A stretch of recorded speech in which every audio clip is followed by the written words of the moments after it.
Welcome to the original Next Level Gaming.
I'm coming off of back on camera.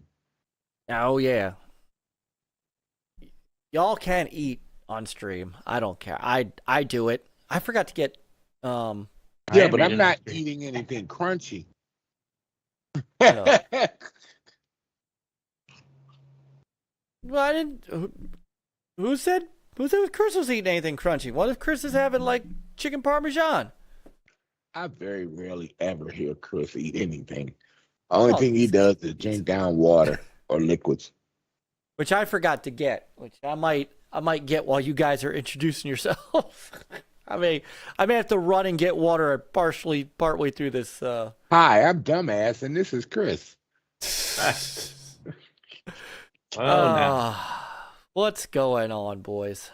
How we doing? It's Tuesday night. Another NLG show. It's oh, you got spaghetti. Mm-hmm. You got That sucked. That was it. Oh, I can't wait till people replay that. The echo chamber is here. Welcome everybody. Oh my goodness. And it is Tuesday. It's been a long freaking week already. I'm already out of sorts. So is the PlayStation Portal. Oh, stop it. No, I'm not going to stop with this. Why do you keep making console war trouble? You and TJ. No, TJ came out a couple weeks ago. I'm not making console war trouble. It's the console that they're putting out that's connected to the console that started trouble. You're not terribly. You're not. I'm so bad. Tell it out. You are. Thank you. You are. Oh my lord. It's gonna be one of those nights, everyone. It's gonna be one of those nights. So welcome everybody. It is good to see everybody here. It's Tuesday and it's been a long week already, but that's okay. We're gonna come in here and talk some games. We got some fun stuff for you tonight. We're going to be talking about Baldur's Gate. We're going to be talking about the PlayStation Portal. We're going to be talking about the games that we've been playing leading up to, Starfield. I guess, what's the event. The event of the year. I mean, I have not seen... It's been a long time since I've seen a game get this much attention prior to its launch. And, well... You know, they say any attention is good attention, right? Oh, I'm good. I'm sorry. You're going to forgive me for this. I got to get Lemon in here for this one. This is going to be dope show. And you know he wants his opinion in something like this. I got to do it, man. Don't be mad at me, Mike. I have Lemon wants to come out and chat with us. He's welcome to. We got room. I will text him right now. Oh, but it has been something that has been talked about for months, probably actually for what, 2 years now. There's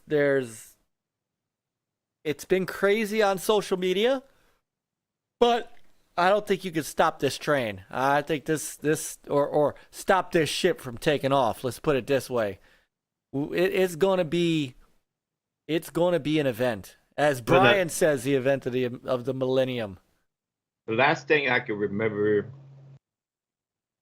Xbox really making a big deal about a game, and I don't even think it happened to Halo Infinite, but it did. Halo 5, they really advertised the crap out of that. They did. Before, remember they were showing the trailer, the whole deal between Locke and Master Chief. They promoted the crap out of that. And Rooster Teeth, I remember they did a big event right before launch. They had Rooster Teeth, the studio, pretty much, they were all playing Halo 5 multiplayer and all that. And, it was a big event. Aaron Greenberg and all them were there.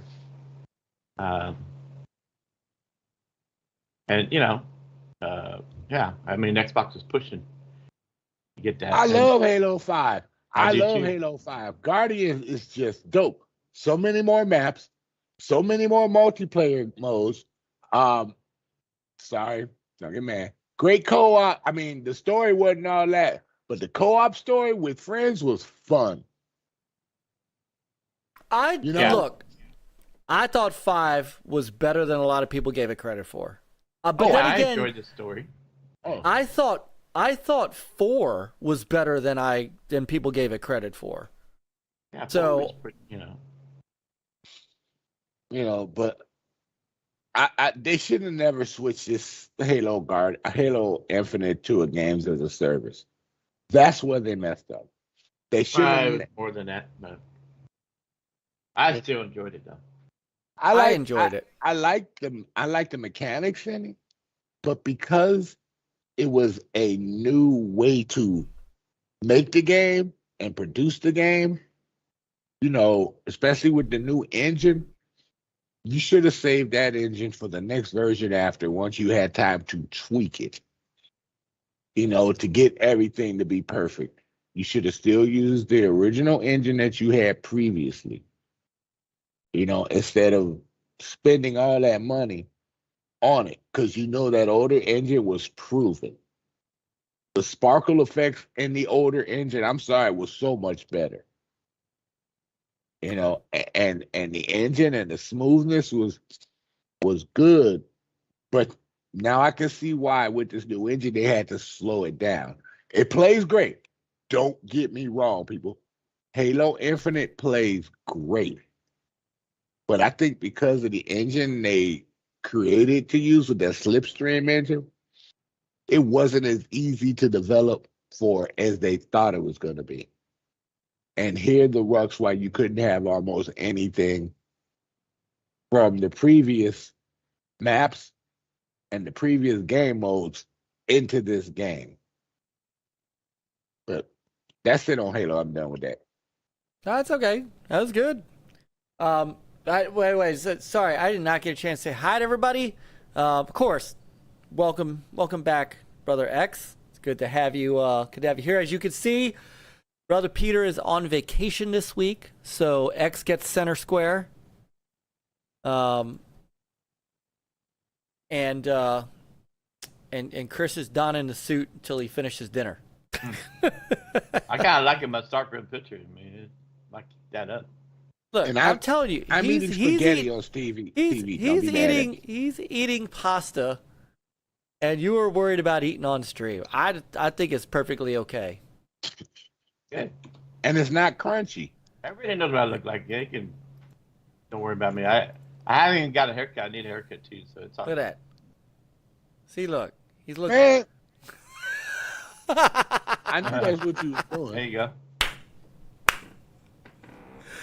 Oh my goodness.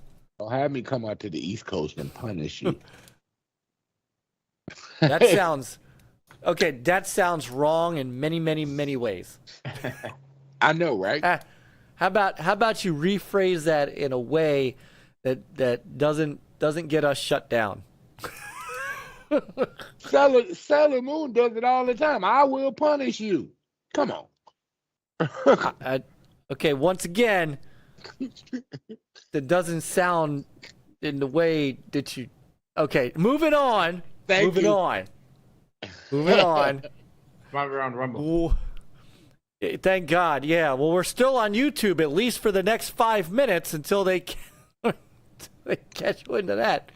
Oh my God. That ain't nothing bad. And it would not be a show, a chat, if Brother Yobi wasn't here to let you know. The Sailor Moon was from decades ago. There's a difference, old man. I hate to say it, this time he ain't wrong. So, well, welcome everybody. So before I get to what we're doing, I want to welcome everybody in. On our YouTube channel. And, of course, Brother Driz, Brother Salvatore, Brother Yobi. 3-Bit's been in both. Say hello to Brother 3-Bit. 3-Bit we're trying to get 3-Bit on. He had talked about coming on tonight, but Peter's on vacation, and Peter, like, literally is like, you're not going to have 3-Bit on while I'm out, right? Because you're lost. He really wants to be on. No, because, I mean, we talked to 3-Bit, given 3-Bit's background and experience and knowledge, and we want to dive. We want to do it right when he comes on, and make sure we, get his history and do everything we do with new guests. This is one Peter did not want to miss. So, we will figure out when to get 3-Bit on. But he really did not want to miss being on with him. So we will figure that out. Brother Yobi, of course, in the house. Soon. Yeah, soon. I see what he said. So. And then I want to welcome everybody in watching on Rumble. And once again, got twice as many people watching on Rumble than we do on YouTube at the moment. And that's perfectly fine because we need everybody getting up on Rumble before our departure in January from YouTube. So we got Brother 3-Bit was up there. He was up there first, and he was one of the first ones up there. Brother Big Mad Mo is in the house. Brother Brian, Brother PJ, and Brother Underscore. Welcome back, sir. Brother Retro Renegades, Brother J is here. Evening GUG family. We've got a full boat, full house, and people are still coming in. Welcome to the 20 people watching us who aren't in that chat. Get in that chat, say hello, introduce yourselves, and come hang out with some of these great gamers. And actually, this is a night when we want your feedback. We want to hear from you guys as well as us. This show is all about engagement. This is all about hearing from you guys, letting you sound off on what we're talking about. This is a little different for those of you on Rumble who have not seen this podcast before. It's a little different than what you see in normal podcasts where you're just listening to the panel talk and you're watching a game stream and the gamer is me. I do that, other times of the Thursday, Friday, Monday.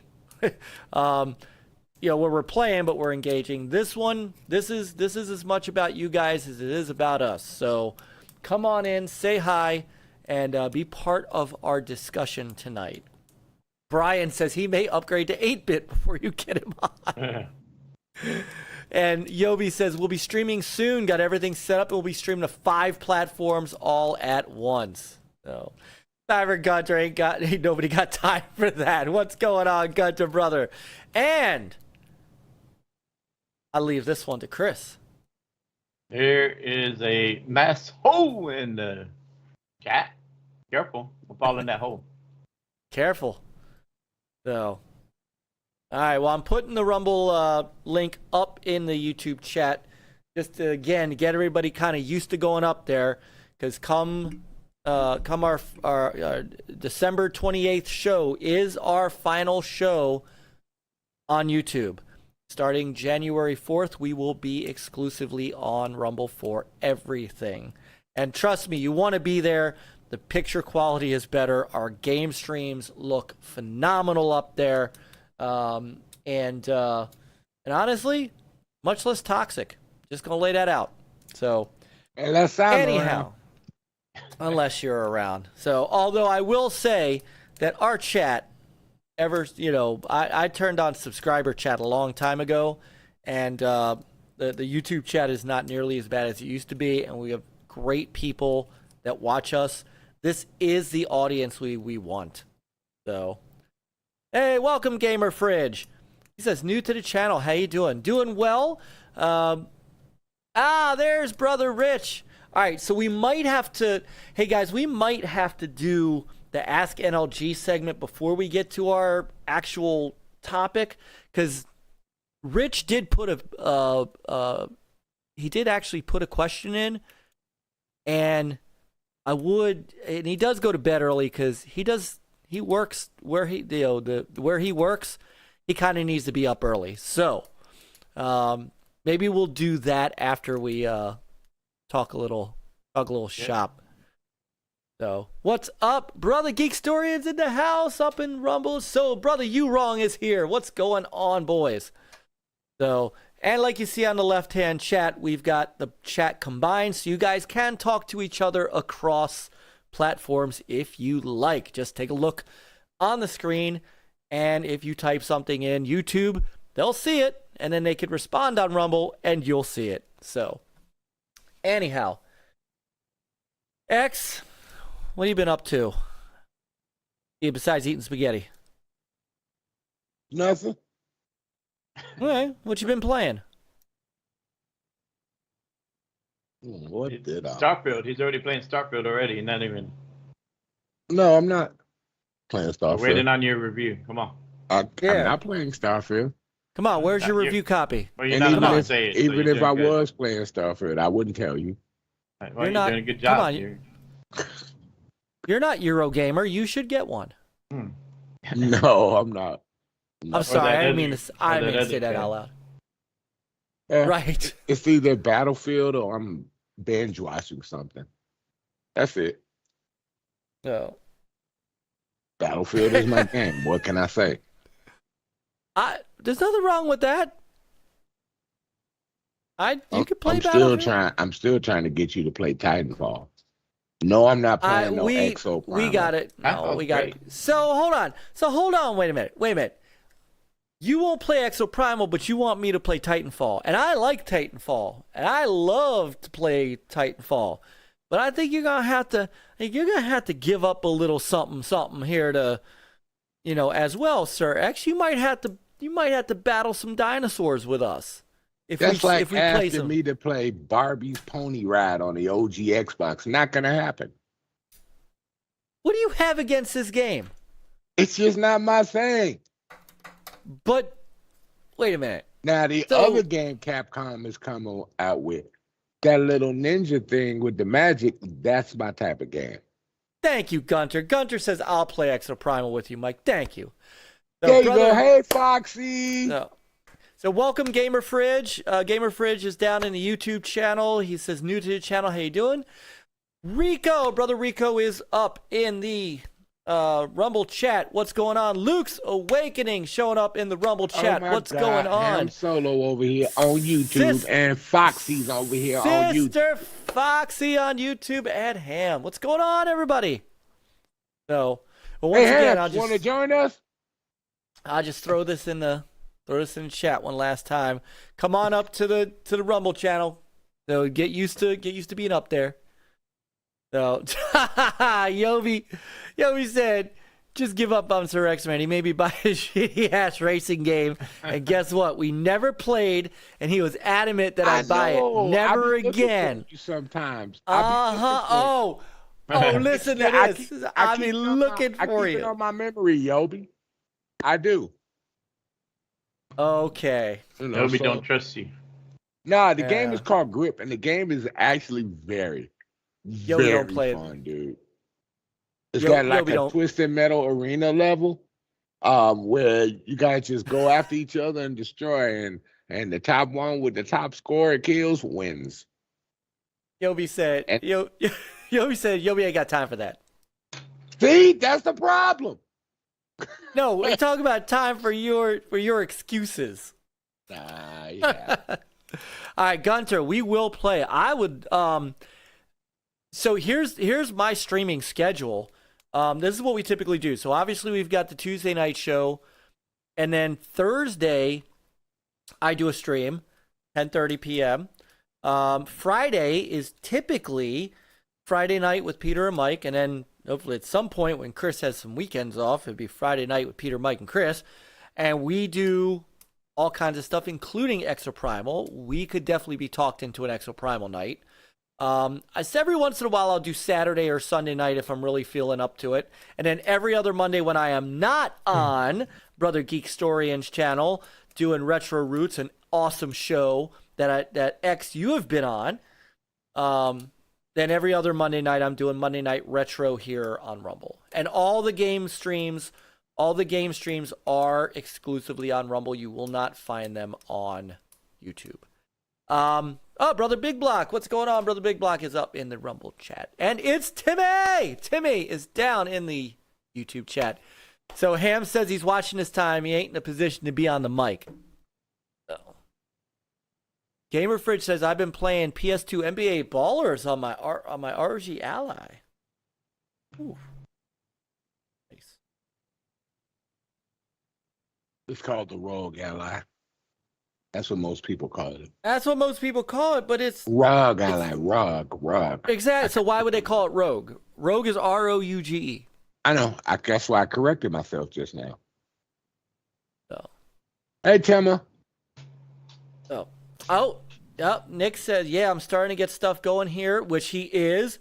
And likely Retro Roots will dual stream here on YouTube. I got to help him get that set up. Right. See, thank you, Gamer Fridge. R-O-G. I do know a little bit about a little bit, X. I don't know a lot about a lot. Just a little bit. But, no. But the griddle is your forte. You're the griddle master. Ham. I am the griddle master. We did... Oh, God. Why did I say? See, you got it started. I did a banging chicken parm on that thing this week. I'm just saying. I saw the clip. I don't think I posted it. Did I? Did I do a chicken parm? I got it right this time. I'm telling you. It was good. So, Chris, what you been playing? What are you up to, Chris? I'm sorry. And I was playing more Starfield over the weekend. I mean, not so. Oh shit! I drew up Randy. Oh, you have broken ND. I'm sorry, guys. Oh, we gotta go. Good night, everyone. Copy, suckers. You got Eurogamer's copy. No, I was playing a lot more of Survivor, and so I finally got off the first planet, went on to the next, and then the moon after that, and now I'm back to Koba. So nice. Yeah, you're really enjoying it. Stories, just the characters, on the ship, getting everybody back. So a little bit of reunion with Sarah. Really liking the tie-in with the High Republic, which is the new books that are out. I think there's some comics. It's that time period, 200 years before New Hope or so. Anyone you guys seen the Ahsoka yeah. in the store? That is so good. That was better than I thought it was going to be. It's good, and I recommend, if you haven't seen Rebels, go watch Rebels. If you have seen Rebels and it's been a while, I would watch Star Wars Rebels season 4 first, and then lead into Ahsoka episode 1 and 2. Yeah, I know her story. Yeah, no, I don't. But we just wanted to refresh yourself and on that last Rebel series, and it's good. So yeah, because her story technically is right after the Mandalorians win and get their planet back. Well, if you watch the last episode of Rebels, it mirrors the episode 1 in the beginning. Kind of leads into, it's this new Ahsoka series is kind of like seems like a season 5 of Rebels. Yeah, but it also seems like right after they got their original planet back, the Mandalore. So I'm sure that it's following that after, but it's period. leading a different path, right? It's doing a path for her. But those 2 episodes blew my mind, dude. I wanted more. Yeah. That was good writing. Yeah, no, it was good. So we'll see what happens. Yeah, the next episode comes out on Friday. On Friday? Mm-hmm. Every Friday. Tuesday or Wednesday? No, it's every Friday. Yeah. But yeah, that was so good. And I couldn't get with some of the other shows. Yeah, I honestly don't have Disney Plus anymore. Pretty soon you won't have YouTube anymore. That's true. Oh, Cyber. So, Gunter, hi, this is Todd Howard's fake account. Cyber Gunter allowed me to tell Fastback he's going to jail. Well, I'll tell you right now, Todd Howard is not no 49er fan. No, sir. Yeah. He wouldn't even try that. Underscore says Rogue. Rogue is Blush or WE? Or Blush or whatever. Mm. But I will say about Jedi Survivor, the exploration, being Star Wars and all that, it kind of scratches that Starfield itch a little bit. But not enough, though. Yeah. Well, so hopefully I'm working things out to where I'm not needed at work on Friday, and I will be off that whole weekend, and I won't be back to work until Wednesday. So kind of worked out just fine, and hopefully I'll be on Starfield. The game I'm interested in is Eternals, because I saw K Mega play it, and that game looks cool. It's my type of game. Mm-hmm. Linear. The Magic is running on Unreal Engine 5. Oh yeah, I really want to play that. The game's amazing, guys. And a lot of people are going to pass that because of what's coming out next week. Next week? I mean, this week. That's only for people with early access. Oh, sir. It comes out technically on the 6th. I know. Of September. So that's next week. That's next Tuesday. But if you want to play early and you're in Game Pass Ultimate, you can get the premium for $30, 30-something bucks. No, it's not that serious. Huh? Forza's the most important thing for me. I don't know what you're talking about, sir. Forza's more important to me than Starfield. Yeah, next month. Yeah, it's October. It's only a month away. I downloaded it on my PC and on my console, Starfield. I got Game Pass. I don't have to get the deluxe version. For that, no. But I wasn't talking about that. Good. This is the fight I wanted to have. This is the fight I wanted to hear.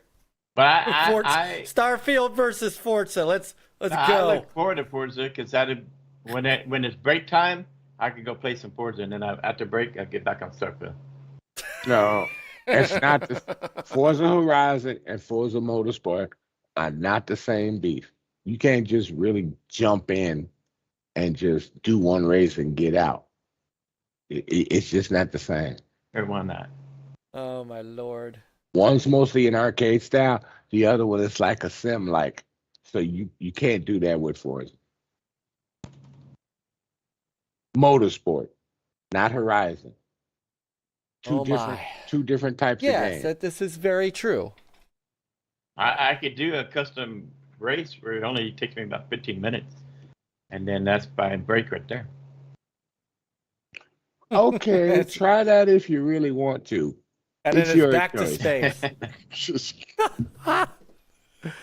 Oh my God. Oh man, what's up, Scepter, brother Scepter? Down in the YouTube chat, we've got brother GJ. What are you doing down there, man? We're up on Rumble. You're up on Rumble now. Yes. What do you? Thank you. Go get up there. Get. Is it GJC's on Rumble or Chuck or the other guy? Well, I don't know. He's got so many. He's got flamingos and cat fighters. I got him on Rumble too, but I'm not switching. I'm staying right here on YouTube to watch. You can switch. You can stay on YouTube, and then after a while, you'll be wondering, where are they? No, it won't, because I always get your notification for Rumble when your show come on. Well, this is true. What's up, Vic? Brother Vic is here. He is. He's down in the YouTube chat, and can you, Gunter? Can you drive Forza cars at space? Sure, why not? You can have them in your cargo load on the ship, and then when you land, take it for a spin. But you can only drive for 10 minutes one way. So you know, God forbid, you can go all the way around the planet. Let's see, I'm a track You can only racer. You can only drive 45 minutes in one direction. I'm a track racer though. That's where I like. But there Forza. you go. You won't have to worry about it because Starfield's not truly open world. Oh, are we gonna really go to that thing that that dumbass said? Oh my lord! Are Geek we Story really gonna said, go there? Geek Story said, "I'm not a huge Bethesda fan. I plan on trying it, but it's gonna have to win me over, and I can understand that. But it's gonna be epic." He says, "I mean, Elon tried to drive a Tesla in space, so why not? And I mean, if your family space can't stop you from racing, And technically, Starfield is not an open world game. It's an open galaxy universe game. Let's get this right and correct this right now. It is not an open world game. It is an open galaxy game. And possibly universe. If they set it up where you can come out of the edge of the universe and go to another one. well, DLC. It's get to the edge of the universe. That's right. It's double open. Open space, open galaxy, open planets. Open everything. Yeah. When I play it, I just want to find Earth and see what it looks like.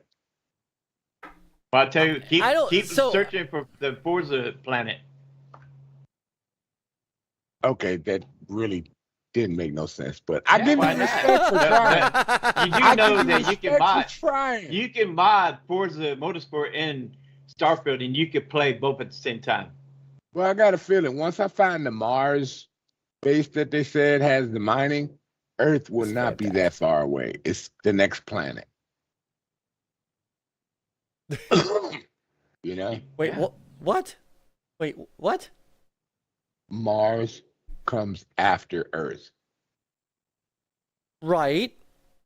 So once I find Mars, if Mars is the first place you have to go to, then you can go to Earth. Okay.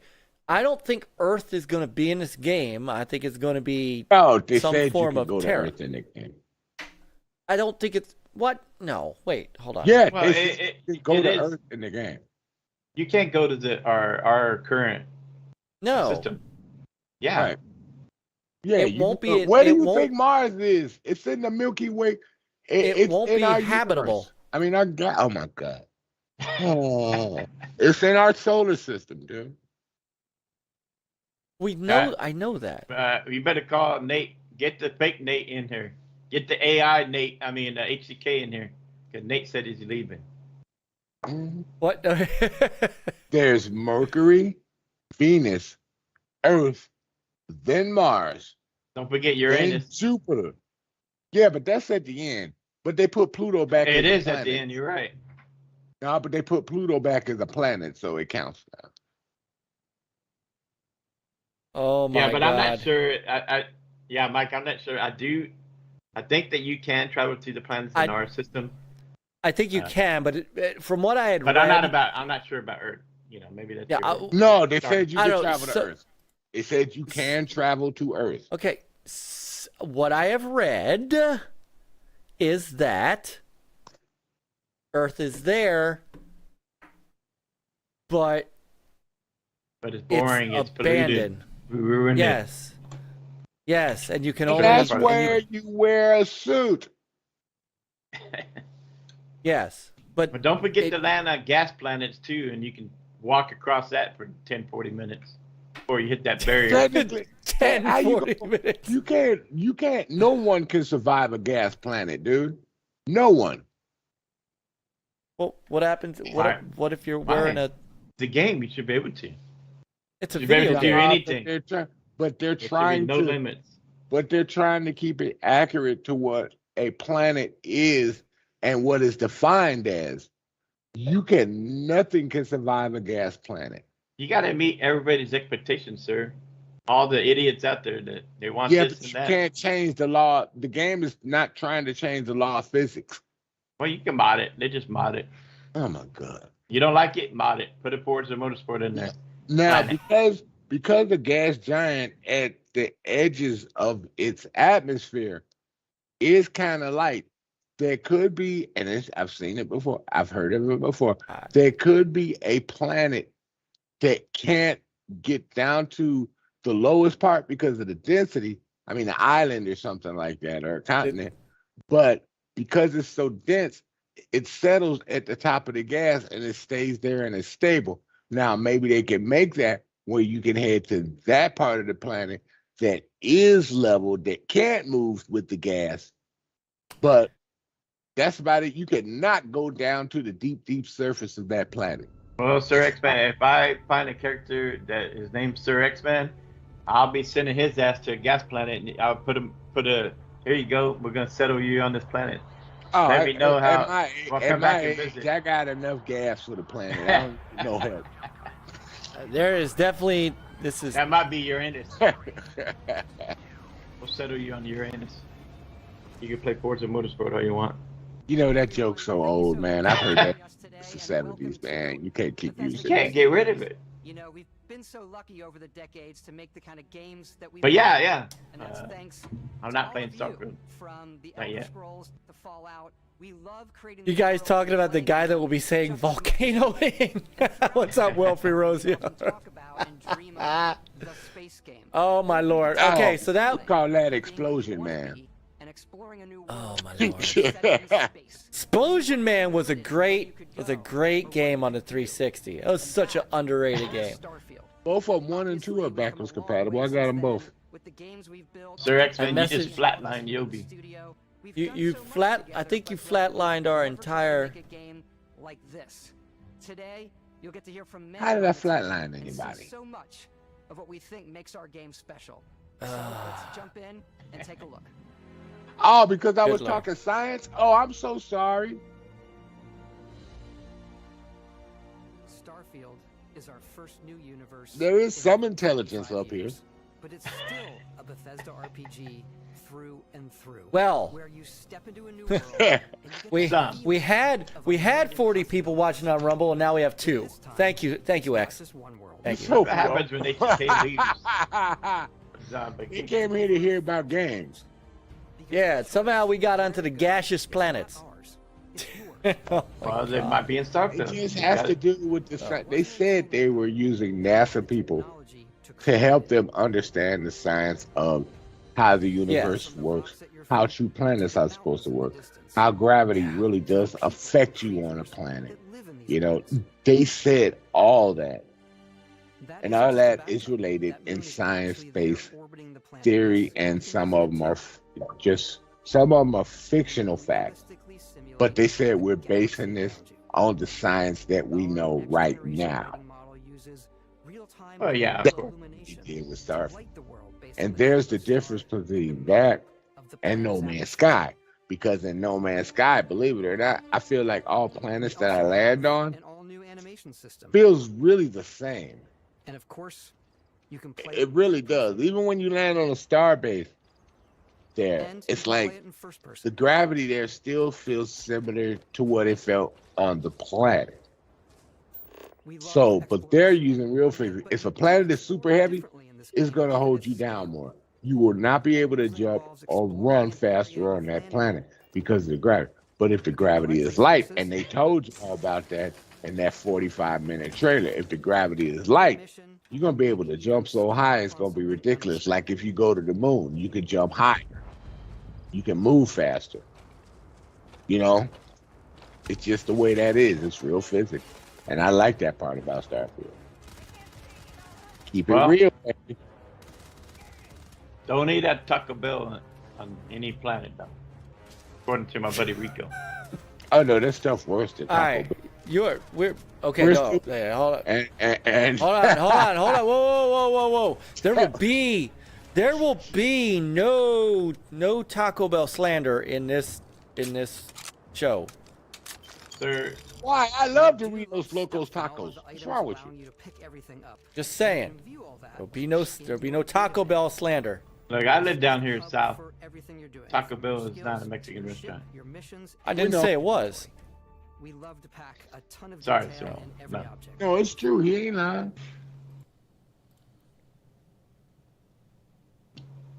What kind of help do you need? Oh my God, Rico, the gas might be a little stronger on your anus. If you need to take some Pepto-Bismol to help you with that. All right, look, we don't get this back on track. I'm gonna talk about griddles. All right, we good. All right. Oh my Lord. So okay. Playing Jedi Survivor is great. End of story. Yeah, I do have to finish. I don't know if I can finish it. I'm not gonna get it finished for a while. I'm not gonna get that thing finished until next year. But I might get back to it on Thursday because I got to get rolling on it until Starfield comes out. I can multitask. I don't have to play Starfield every single minute of every single day. I can't too, but we'll see if I can tear myself away. But that's the beauty of gaming. Look at all the games that are out. We got Baldur's Gate 3. You know, I think today is Sea of Stars. Yeah. Game Pass. I mean, Game Pass. We're constantly seeing all these games that are already out, coming out soon. There is no complaints. Let the idiots on Twitter and the media cry about not getting a review copy. Who cares? We all got something to play. That's for sure. Oh, no doubt. We definitely all have something to play. I mean, I was playing Quake 2 Remastered. Yeah. And then you saw we're gonna get a remaster or a deal for Dark Star Wars. Forces. Yeah. Oh, I my love goodness. seeing that. And then we have digital Eclipse. Did they just release the making the Karateka? Yep. Yeah. I mean. Cyber said he's not switching to Rumble. Are we getting Sir X-Man on Brumble as well? I'm not signing up. Oh my God. Oh, what's the point? Just deal with it. Why are you off camera now? What did you do? You know what? You ain't said nothing about Chris being off camera. Leave me alone for a minute. Chris is hopefully gonna be finished dinner shortly. I kind of like it. The lights are off. I don't have to worry about that bright ass light. Why am I the only one out of being on camera? Oh my God. You're the beautiful guy. You're the good looking one here, so you represent. You. Oh, hold on. You've got the epic beard. Yeah. I need to trim. All right, be right back. Starting to look like clowns. All right. So while we've gone off the rails, I do want to quickly switch. If you say so. So if Bacon Ice Cream is still watching and in chat, I'm gonna start with this because so to set this up. I know it should have been the second topic. I didn't think it through. So to set this up, you see down below our Rumble screen, and you do see here on the main screen there's this there's a thing here that says it's highlighted. Join locals, right? Oh. Join us on locals. So locals is our new kind of I hate using the word membership because I think of this as something more than that. YouTube has members. YouTube, you can subscribe and be a member. Locals is a little different. Locals is we're building it as part of the community here. And what we're doing is you can come and be part of Locals, but you can also support NLG the same way you could do as a YouTube member. And actually in January, we're also shutting down YouTube membership. So if you are still a YouTube member and you're doing the $2 membership, bring that over to Locals. And the reason is, so one of the things that we have started to that we inaugurated this week is an Ask NLG segment. So once a week, I'm going to put up an Ask NLG post, and that is only for our subscribers, our NLG family supporters. And I open up a live chat all weekend for our NLG family that want to come in and maybe don't want to talk on Twitter DM, or don't want to, but they want a centralized place dumb to questions that you have to answer. Well, within reason. So so these are some of the things that we're doing as kind of, exclusive community things. Plus, you guys, as members of the community, as members of our NLG family, can talk to each other on Locals. And it's just a place, think of it as kind of a VIP place for you guys to be able to go and enjoy being around each other, enjoy interacting with us, having a live chat that you can use over the weekend. And if the live chat gets really popular, I can open them up whenever we want. So we had a question from Bacon Ice Cream, and that question was,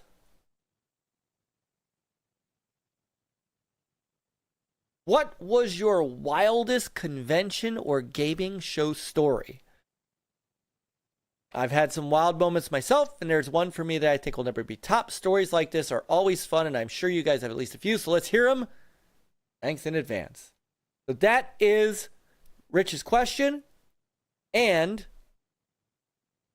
I'm going to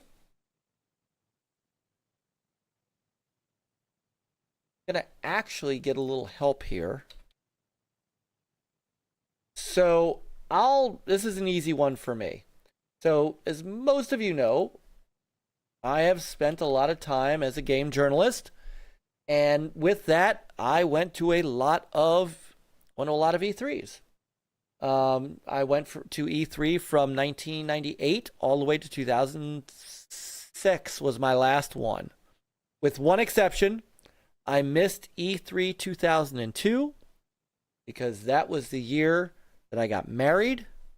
And back then, E3 was the first weekend in June, or the first week of June. I'm sorry, not the first week of June. It was the week before Memorial Day. So we were getting married on May 26th, the day after Memorial Day. Or day before Memorial Day. Sorry, that year is the day before Memorial Day. Yeah, right, Dad, what's at E3? And so I missed that year because, and God bless my wife. My wife is the best. She said to me, well, I'm never going to stop you from going to E3. I would never ask you not to go. And that always meant a lot to me, right? That my wife was never going to not let me go to E3, even the week before our wedding. Well, my father, who was in the room at the time, we were sitting having dinner, looked over at me and said, "But you're not going." And he very politely, now my father was 6'3", 220 pounds. He was an imposing gentleman. Nicest guy in the world. Gentle giant. But when he needed to. And again, said to me, "But you're not going." So, I didn't go to E3 that year.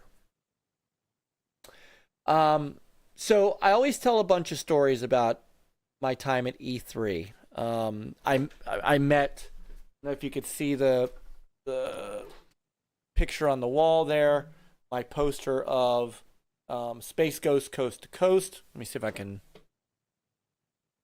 do a hair bit of a close up, and I need to stretch out my camera here a little bit.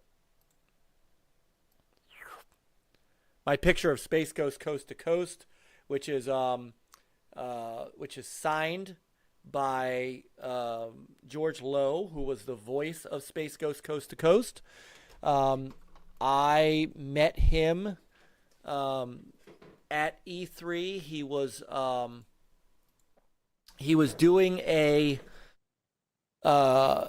promo. Space Ghost was doing a promo for at the time GameTap, which was kind of the first online gaming service that was as close to what a Game Pass would be.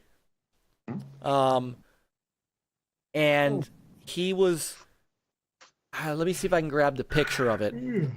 There was a booth for GameTap, and let's see, E306 is when that was. There was a booth at the show where the GameTap people were showing off the system, their stuff, but they were also showing episodes of Space Ghost Coast to Coast behind, on the screen behind him. And I was walking by, and I'm a big Space Ghost Coast to Coast guy. I mean, I've got every DVD. I've got the entire DVD set of every episode. And I'm walking by, and I'm watching, and there's these guys doing this pyramid, and there's Space Ghost in the back. And and Space Ghost was actually commenting on the pyramid. And so I thought this was kind of like a taped bit where they just knew, right, the timing to when he was going to talk, and they could do a lot of yada yada. Yeah. Well, I was like, "Hey man, that's really cool, and that's really great what you did with the Space Ghost episode. When did they record that?" And he said, "Oh no, that's live." I'm like, "What do you mean that's live?" He's like, "Yeah." And I said, "Well, where's Space Ghost?" He said, "He's back there in that booth in this room. Do you want to meet him?" And I'm like, "Hell yes." And I was telling the guys how much of a big Space Ghost guy I was, and I actually did. I have that blue GameTap shirt. I got it at that show, and I did play GameTap for a while. It was actually pretty good. So I went over to the booth, and this guy walked out of the out of the room, and he introduced himself, as Space Ghost. He's like, "Hi, I'm George Lowe, and it's a pleasure to meet you." And it was like exactly in Space Ghost is his voice. And I was just like, I was all into it. And so this is him, George Lowe. And that's me, still not terribly heavy. I wasn't as heavy as I had gotten. But there I am with the voice of Space Ghost. And he signed that poster, and it was really cool. It was a great moment. Looks like you on top of the pyramid there for a second. It was not. I am not that brave. So that was one of my cool moments of E3, and then I have to say all the press conferences were always fantastic. And I'm trying to think. I have the picture. It's been I tend to get my years mixed up.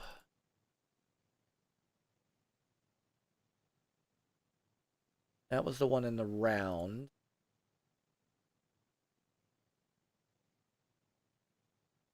So I always kick myself for not getting the picture that I really wanted. Let's see. This is sort of sad too, with the advent of E3 being dead. By the way, I don't know if you guys read, but it's reported that they've already canceled the next 2 years. Like the show is gone. Yeah. I think I hate the fact that I was right about it. Show is gone. But why? So, thank goodness we got Gamescom. Right. So there's Peter. There's Peter Moore, and that's how close I was to the stage. And I wish the one picture I didn't get, which I kick myself for, I didn't get the picture of him with the Grand Theft Auto 4 tattoo. Well, or the painted on tattoo. I was there for which I also didn't get because it was not a great picture you couldn't see it as well. I was there for the for the Gears for the Gears 2, the Halo 2 tattoo that he unveiled, which is real. And then I was there for this, where he rolled up his sleeve, and it was obviously fake. It was painted on, but it was the Grand Theft Auto 4 when they announced that Grand Theft Auto 4 would be on Xbox and the DLC would be a timed exclusive. So that was a really great, and it was a great press conference. I got that picture. Bill Gates was there, so we got to see Bill Gates.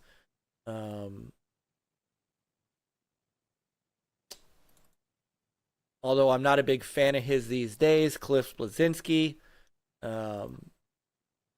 Sorry, gang. I know that might sting some people, but I'm not a big Cliffy guy. Sure, a lot of people aren't.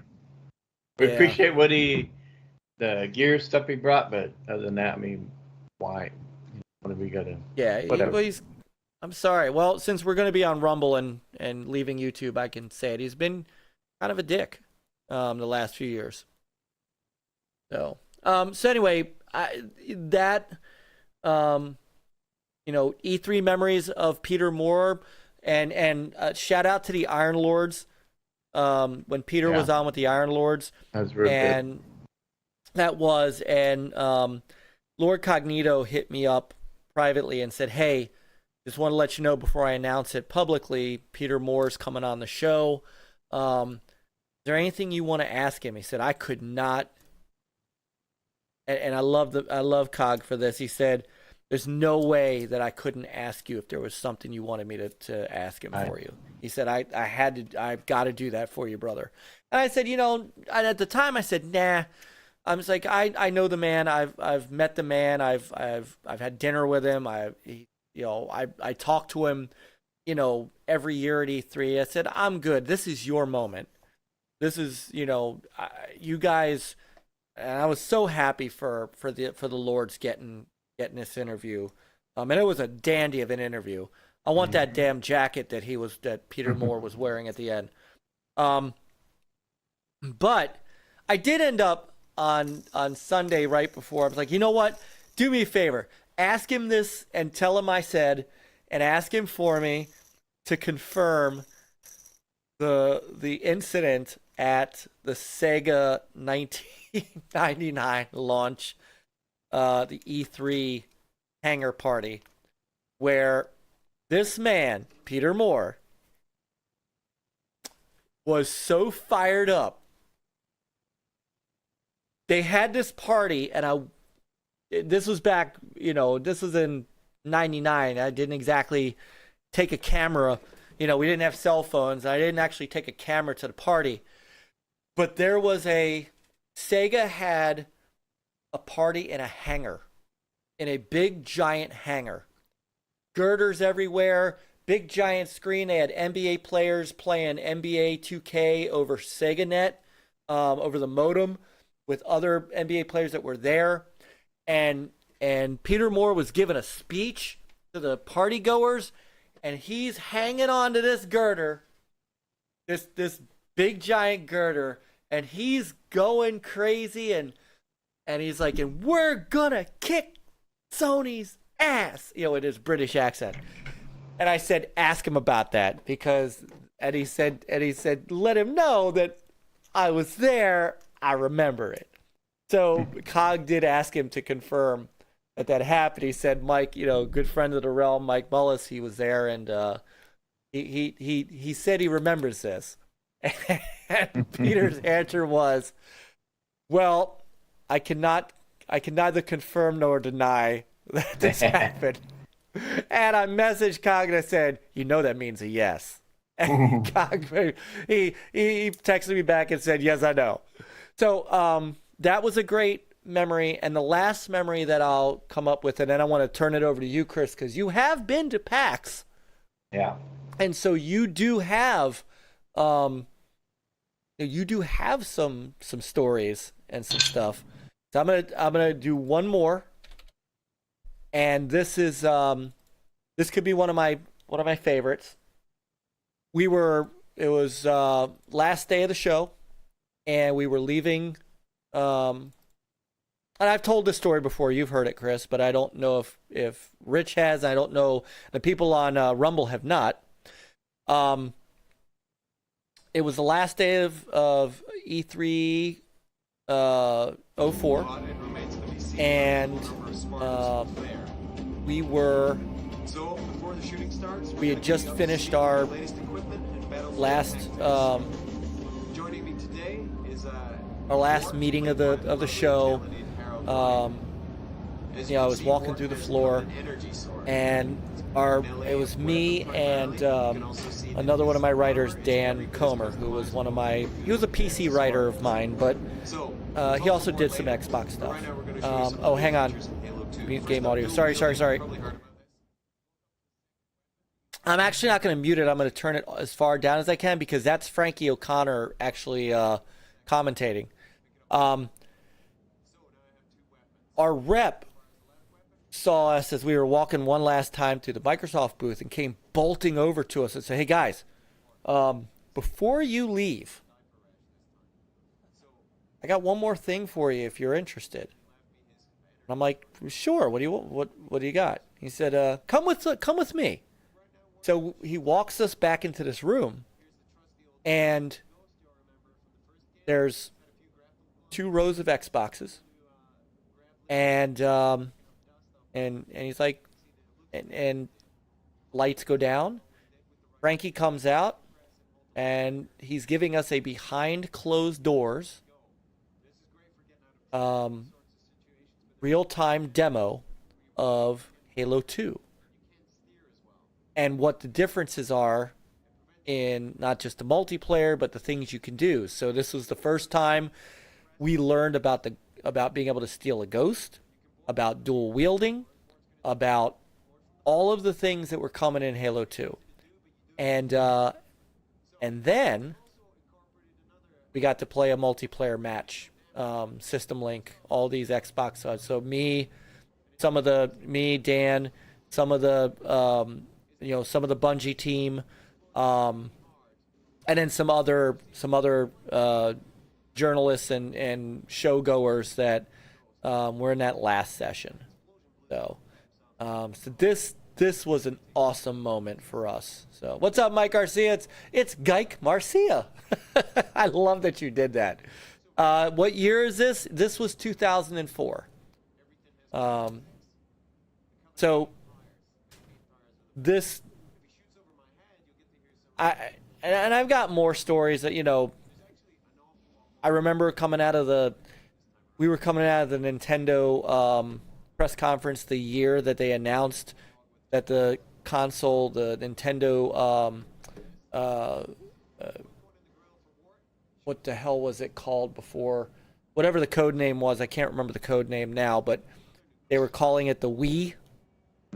And me, Dan, and Sean Foster, my Nintendo writer, were in a diner having lunch and looking at each other going, who in the hell came up with the name Wii? Who was on drugs when they came up with that name? And little did we know, like, we laughed. We thought that was just, are you kidding me? And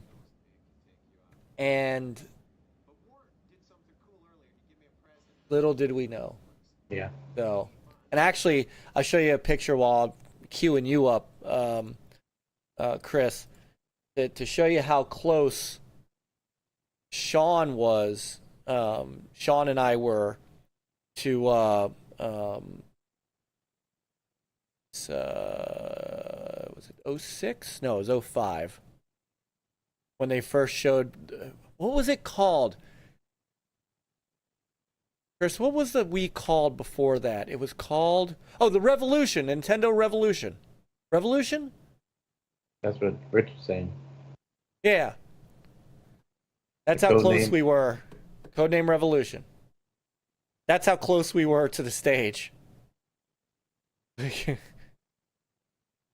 That's how close we were to the stage. Sean was able to get a close-up of the thing. And he's showing the black Wii. He's showing the black Wii. But they sold the crap out of the white ones. I didn't get a black one. They did. Later. Yeah. So that's how close we were. We were like right in the front row. How Sean pulled that off to this day is still a miracle. Like, I never got that close with the never was that close with the Xbox stuff. Was never that close. It was always kind of mid to the back in the Sony conferences, but somehow this is how close Sean got us in the Nintendo press conference. I was like blown away. So he probably told him, "Can you get us close? Convince us, Sega guys." I don't think he told him I was a Sega guy. I might have gotten thrown out. Well, by that time, Sonic was, Sonic and Mario were best friends. Remember? Yeah. So, all right. So those are my memories. So, Chris, what are your? Well, I went to 6 of the PAX South, which unfortunately they don't have them anymore. They have. We were supposed to have the last. So the one in 2019 got canceled because of pandemic. You did send me pictures. So so I'm going to show some pictures. Yeah. That might help jog some memory, but the first year at PAX South was not as big. It was a little bit more indie. You got a lot of indie devs there, and a little more personal. And even all the way through, it's still, even though the booths got better, the sections, a little bit fancier, but you were still able to get up and close personal with the devs.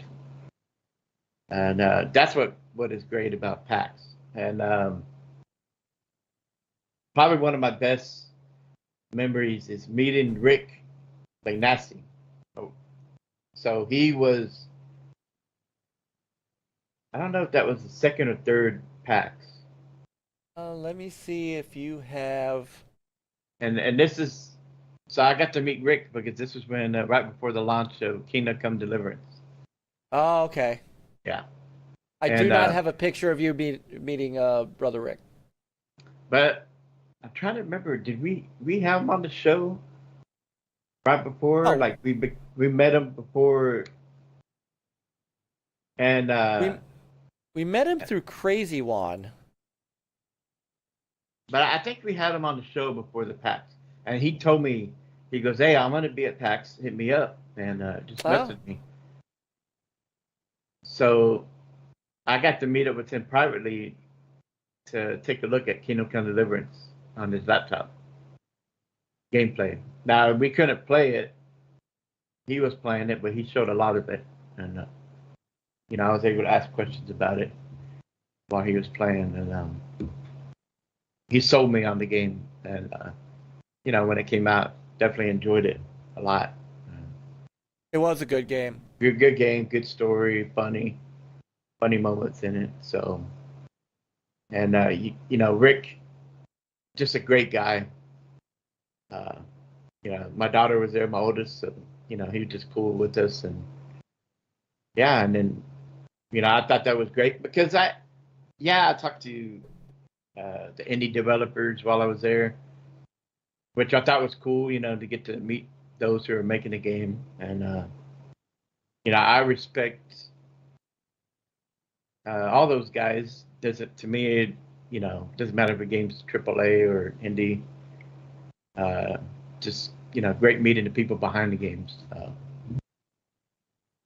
But each year I would, so Rick Lynette, meeting him and be able to play the game, I thought that was one of my best moments. Another cool moment is meeting people like Fame from Level 1 Gaming. I met him the first year, PAX, and real cool dude. Him and Dallas, and he had another buddy.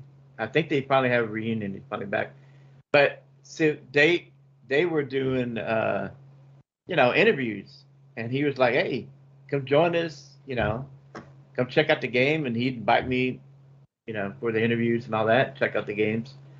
So I thought that was great, just meeting someone for the first time, and he was open about all that, and help, you want to get behind the scenes with some of the devs with some of the bigger games, I met Sincere. I think I met him the last PAX. And that one, so I had a good talk with Sincere there. But the last two PAX South, I started seeing. So you had in the beginning, you didn't really have the big three, Nintendo, Xbox, Sony. But the couple there, they're Sincere and his wife. You start seeing the Sony booth when they were showing off. They had one year where they were showing off Days Gone. They were showing off some VR. It had a great booth. You'll probably see it in one of these pictures here. Capcom has always had a presence at PAX South. They've always had a great booth, and they always had like a little store there. But I would not stand in line. But I know my daughter stood in line to play the remake of Resident Evil 2, I think. Oh, very nice. And she enjoyed it, but she had to stand in line for 2 hours. I said, "I'll see you later. I'll keep walking around." See, one of the PAX South, when the Switch, right before the Switch came out, they had a nice, booth that was showing off the Switch. And so I got to see the Switch before it came out, and I thought that was cool, but I didn't stand in line for that. But it was cool just watching other people play that.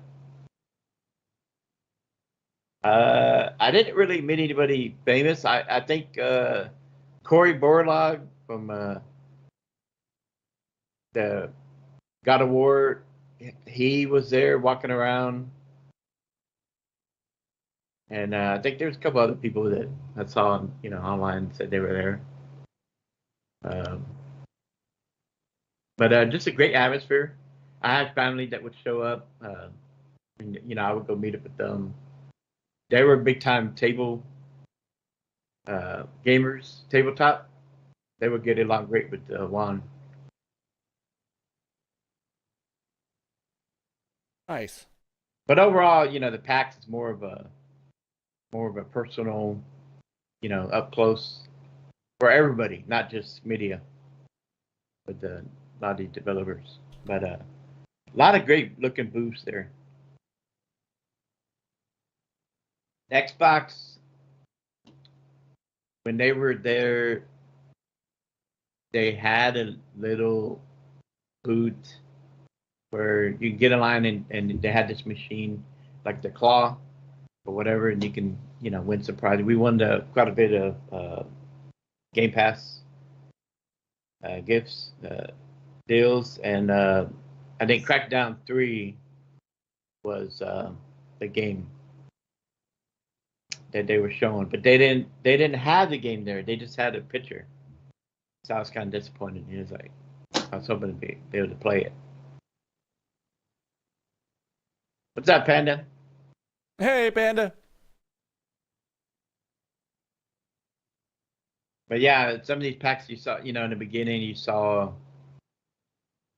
Twitch was there, pushing Twitch. And then later on, you start seeing Mixer. So Xbox was there, but they were pushing Mixer.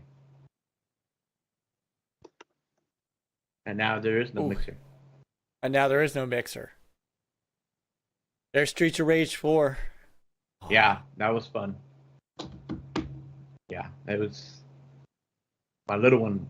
So there, I think the last 2 packs, I was able to take my little one, get her introduced to the gaming world. Nice. So nice. Me and her played that together. It's an absolute shame that there's no PAX South anymore. Like, I don't even know. I have not heard anything like why. Definitely the pandemic killed it sooner. But, who knows? I mean, maybe it was money as far as, maybe the city didn't give them a good deal on the convention again. And, maybe they just wanted to go a different direction. Maybe they'll come back in a different city. So maybe. We'll I mean, I think it's I think it's a show worth having, especially if E3 is dead. PAX is going to have to pick it up. Because, I mean, don't get me wrong, Gamescom was great for news, right? But that's in Germany. Yeah. And so we can't exactly, jet out to Germany. I just you got PAX West here coming up soon. Yes, and then I'm sure they're going to start talking about PAX East at some point. Yeah. Certainly, And that's one that I think, me, you, and Peter talked about.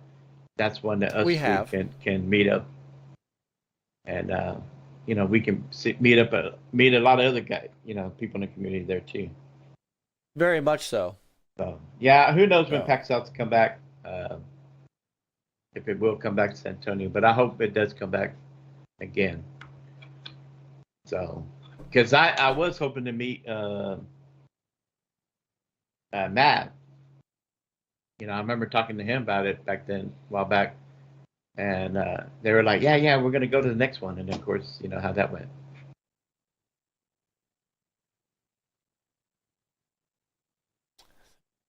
Yeah, right. Other than that, the Switch was probably the new only console that was revealed and shown. Other, Xbox One X or PS 4 and all that. None of that was really like a big deal, to show all that. I mean, a lot of the games, when you talk to devs, there are a lot of them were on PC, but some had Xbox controllers, some had PlayStation controllers, you know, and they're showing off the game. I remember we had a couple of indie devs. Remember we had them on the show. We did. Black Guys. Oh, right. I think that was Garrett. Yeah. That was right. And then there was... And then we had Diego. That did Aqua Lungers. Aqua Lungers. And Lungers. Yeah, man. It was cool having them on and talking to them. And, you know. So, I mean, and then meeting Rick in person. So, that's cool. That's one of the greatest moments is to meet these people in person. Like, you see them online. And then we're able to bring it back on the podcast and, you know, expand that meet and greet. So those are the great moments. But I would say meeting Rick and be able to play or see Kingdom Come Deliverance before it came out was top for me. Very nice. Yeah. Well, if we do get a chance to go to a PAX East or something like that, I definitely am looking for, definitely want to do an opportunity for us to do a live show there. That'd be awesome. Oh, yeah. You know?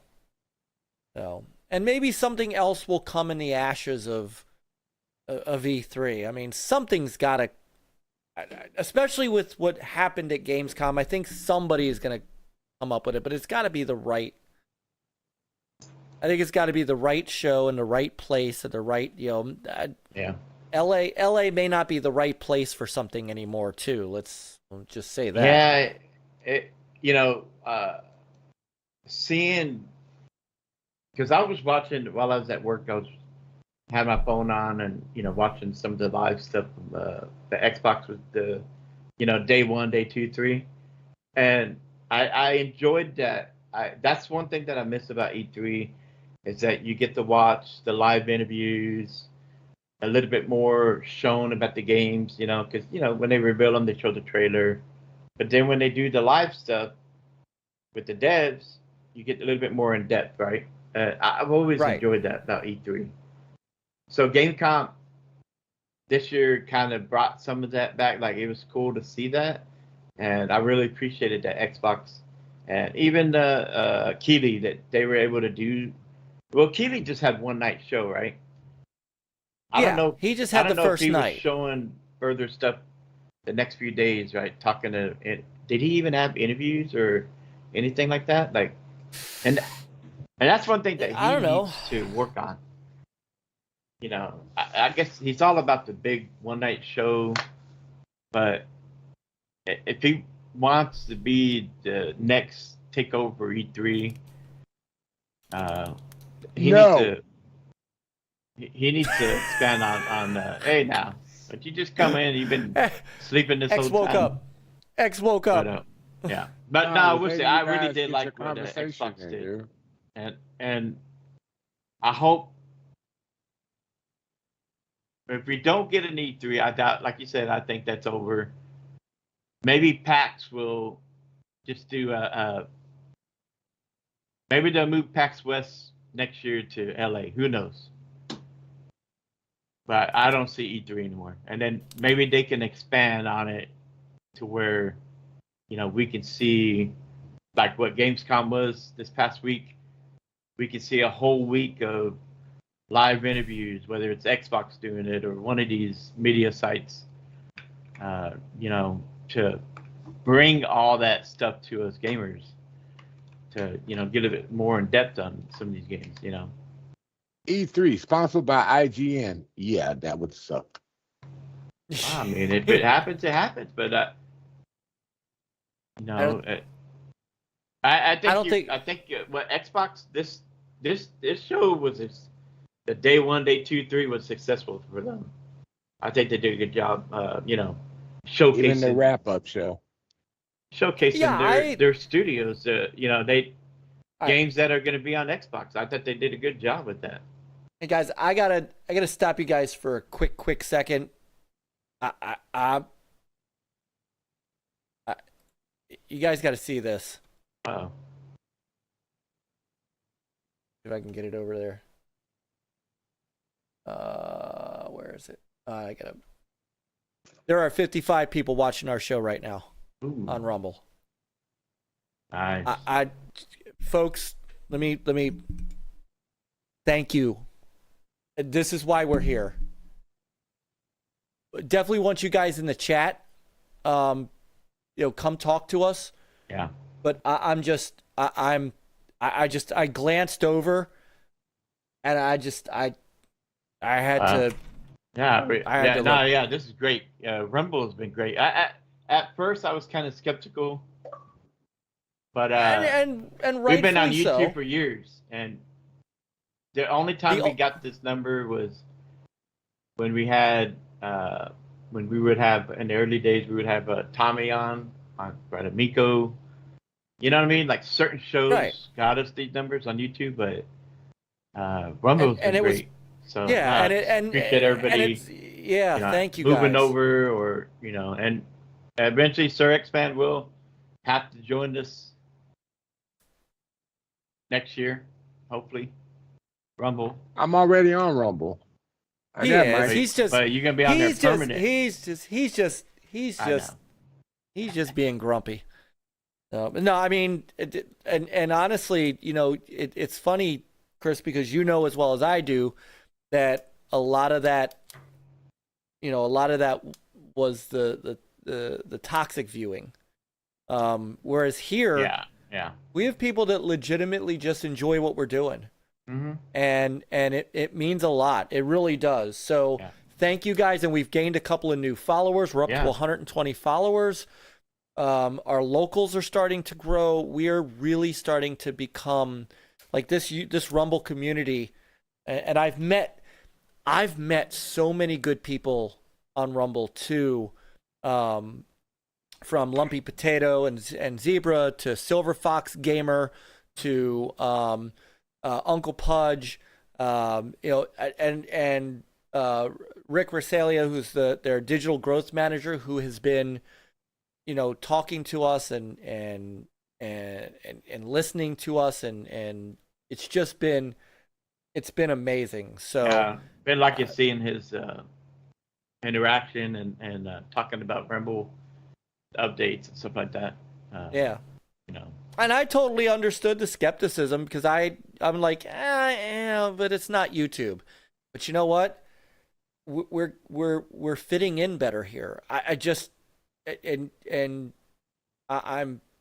awe. So thank you guys, and I just wanted to point that out real quick. So hey, what's up, Shaddai? Shaddai's in the chat.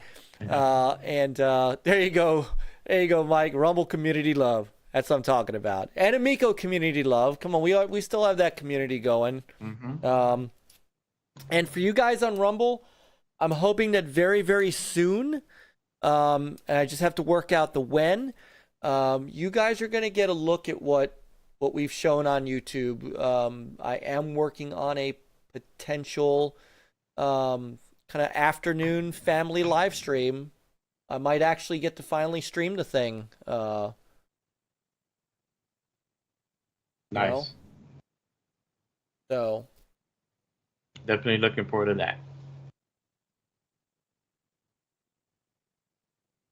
Are you ready for my experience now? I was going to ask you. Well, I'm letting you guys get your feelings out. Well, that's the wrong thing to do because I could get my feelings out all night on old E3 and stuff. So X. Mine comes from before E3. Well, I was legitimately going to ask you if you've done the show, shows like either E3 or back in the day CES, and if you've got some memories of old shows and what were some of your favorites. So wait, you were there at the Pong reveal? No, Pong never had a reveal like that. I just thought that maybe you were there when it first revealed. No, it was in 1992, the Consumer Electronics Show in the McCormick Place. When I went to, I lived in Chicago. So I went there, and there was Nintendo and Sega right next to each other that year. And the line for the Sega Genesis was ridiculous. Absolutely. That's where they were showing off Sony Discman and new tape recorder, new Walkman and all that stuff back then, new receivers. Receivers were the ones that you set up for home entertainment systems back then, people. I'm just letting y'all know for those people that don't know. It wasn't sound bars. And I saw the Sega Genesis, and I was just, I gotta have it. And I was in love, man. And that's before they had all the peripherals. And there you had Mario next door. Just, regular Mario playing, right? But then you saw Sega with this headshot that was moving like lightning. And that right there turned me into a Sega guy. Mm.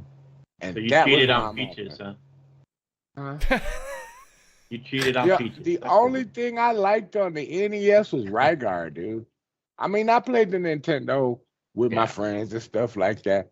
But, there weren't really too many co-op games on the Genesis. I mean, on Nintendo. Yeah. NES. There weren't. So, wait, this was back in 92?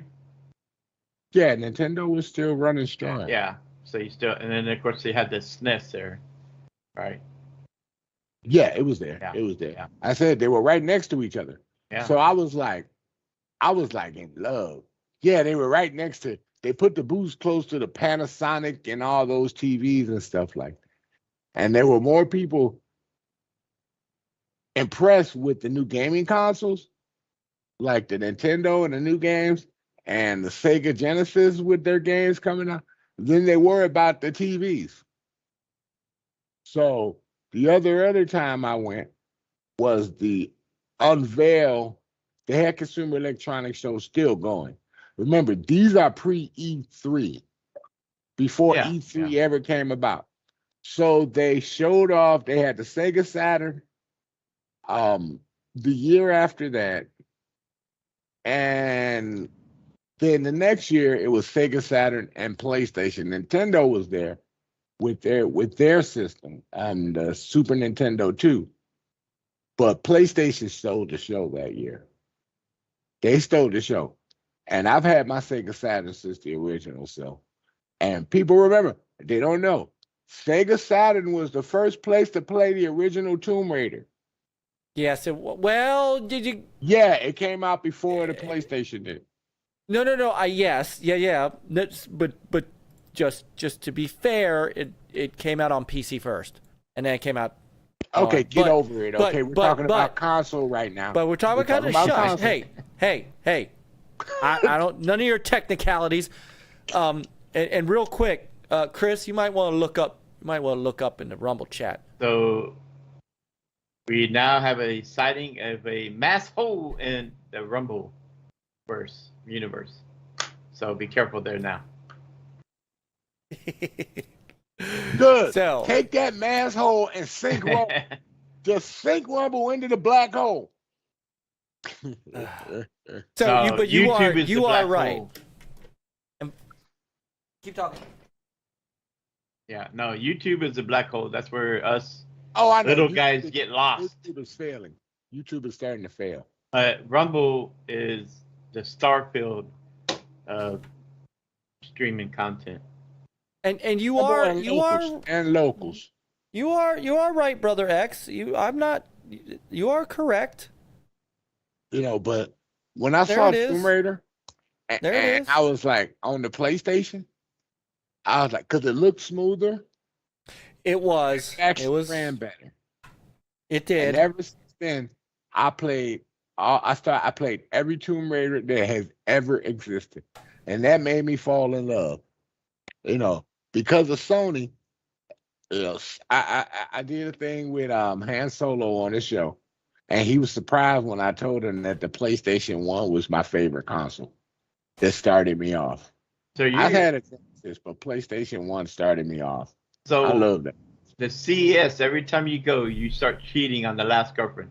You cheated on Mario and Peach for that little hedgehog, blue hedgehog, and then you go cheat on Hedgehog with Laura Croft the next year.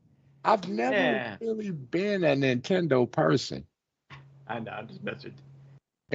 I was more Atari 32X.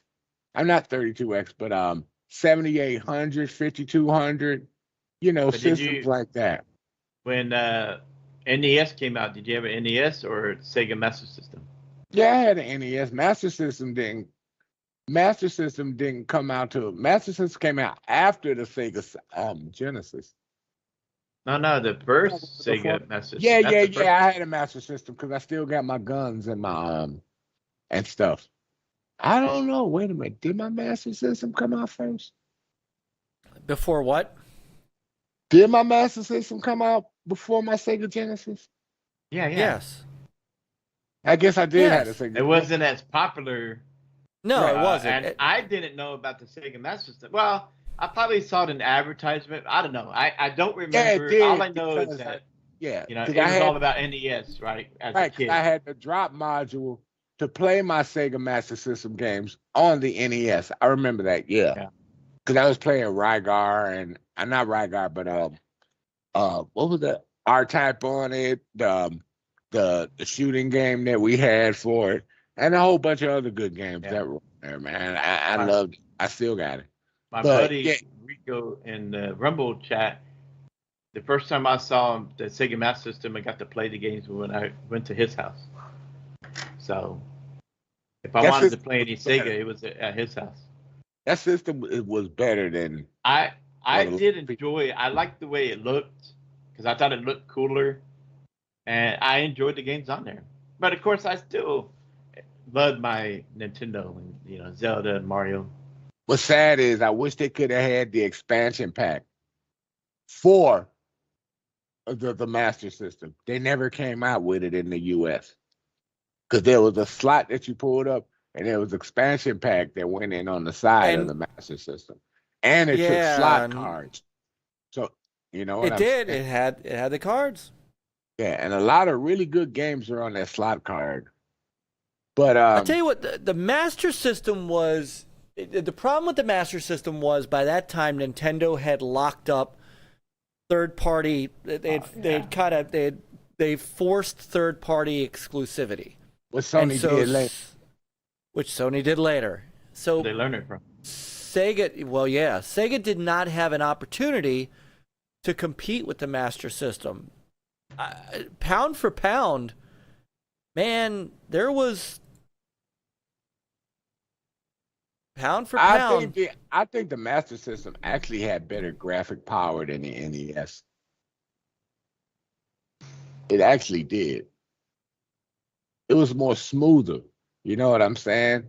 Especially like when you play games like R-Type and even that shooting game that they had. I forgot. I have to go back and look in the box to see what those shooter gun games were. But it was just smoother, and the controller was much more comfortable on your hand with long plays on the Master System.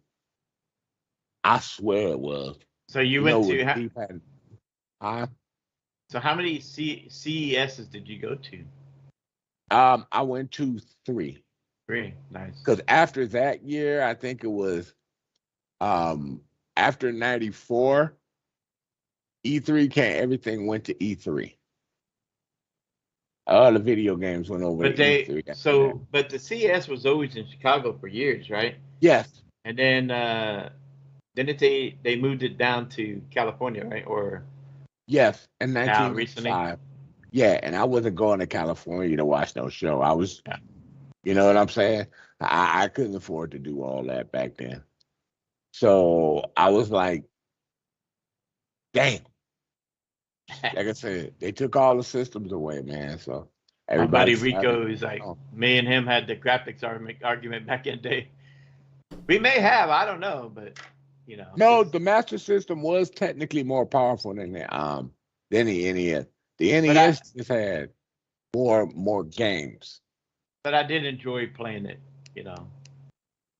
But yeah, once I discovered PlayStation, man, at the time PlayStation 1, it was over. I went and got one. I bought this game called Assault Rigs. I would have got a system link cable, you know, where it connects you to 2 TVs, and you could play. We used to play Assault Rigs and Psygnosis F1 all the time, dude. Me and my friends. It was so much fun. You had your own screen, each one, and we were going at it, dude. It was so much fun. You know, it was an incredible time back then. Then I played every other Tomb Raider on there, every single one, and that's why I just couldn't stop. And then I played a lot of PS2 with the inclusion of God of War, SSX. I'm not trying to give my history. I'm just showing you where that kicked off for me for the PlayStation time. Was that one CES, and I just won like that. Well, it shaped you, man. It shaped your. I can relate to that. I told you the story of the first time I saw the Dreamcast, right? Oh yeah, I got Dreamcast day one. No, but I told you about that first E3 that I saw the Dreamcast on, right? I told you that story. Yeah, I was watching G4 was around back then, so I was watching G4 when I saw the Dreamcast. Give me a second. I'm not sure G4 was there yet. I'm not sure. No, it wasn't. G4 didn't launch till 2002. So it wasn't really. Yeah. So as my story goes. Oh, you're not getting old. You're already old, sir. Exactly. We are already old.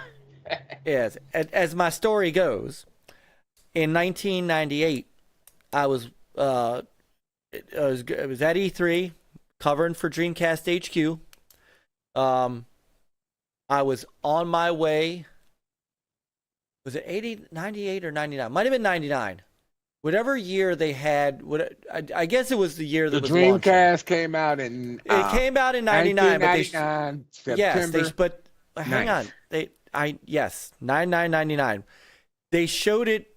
They showed it first in 98 at E3 as a coming next year, and then in 99, Sega did their full court blitz at E3, and I must have been 99 because I was walking through the Sega booth on my way to my meeting with Sega.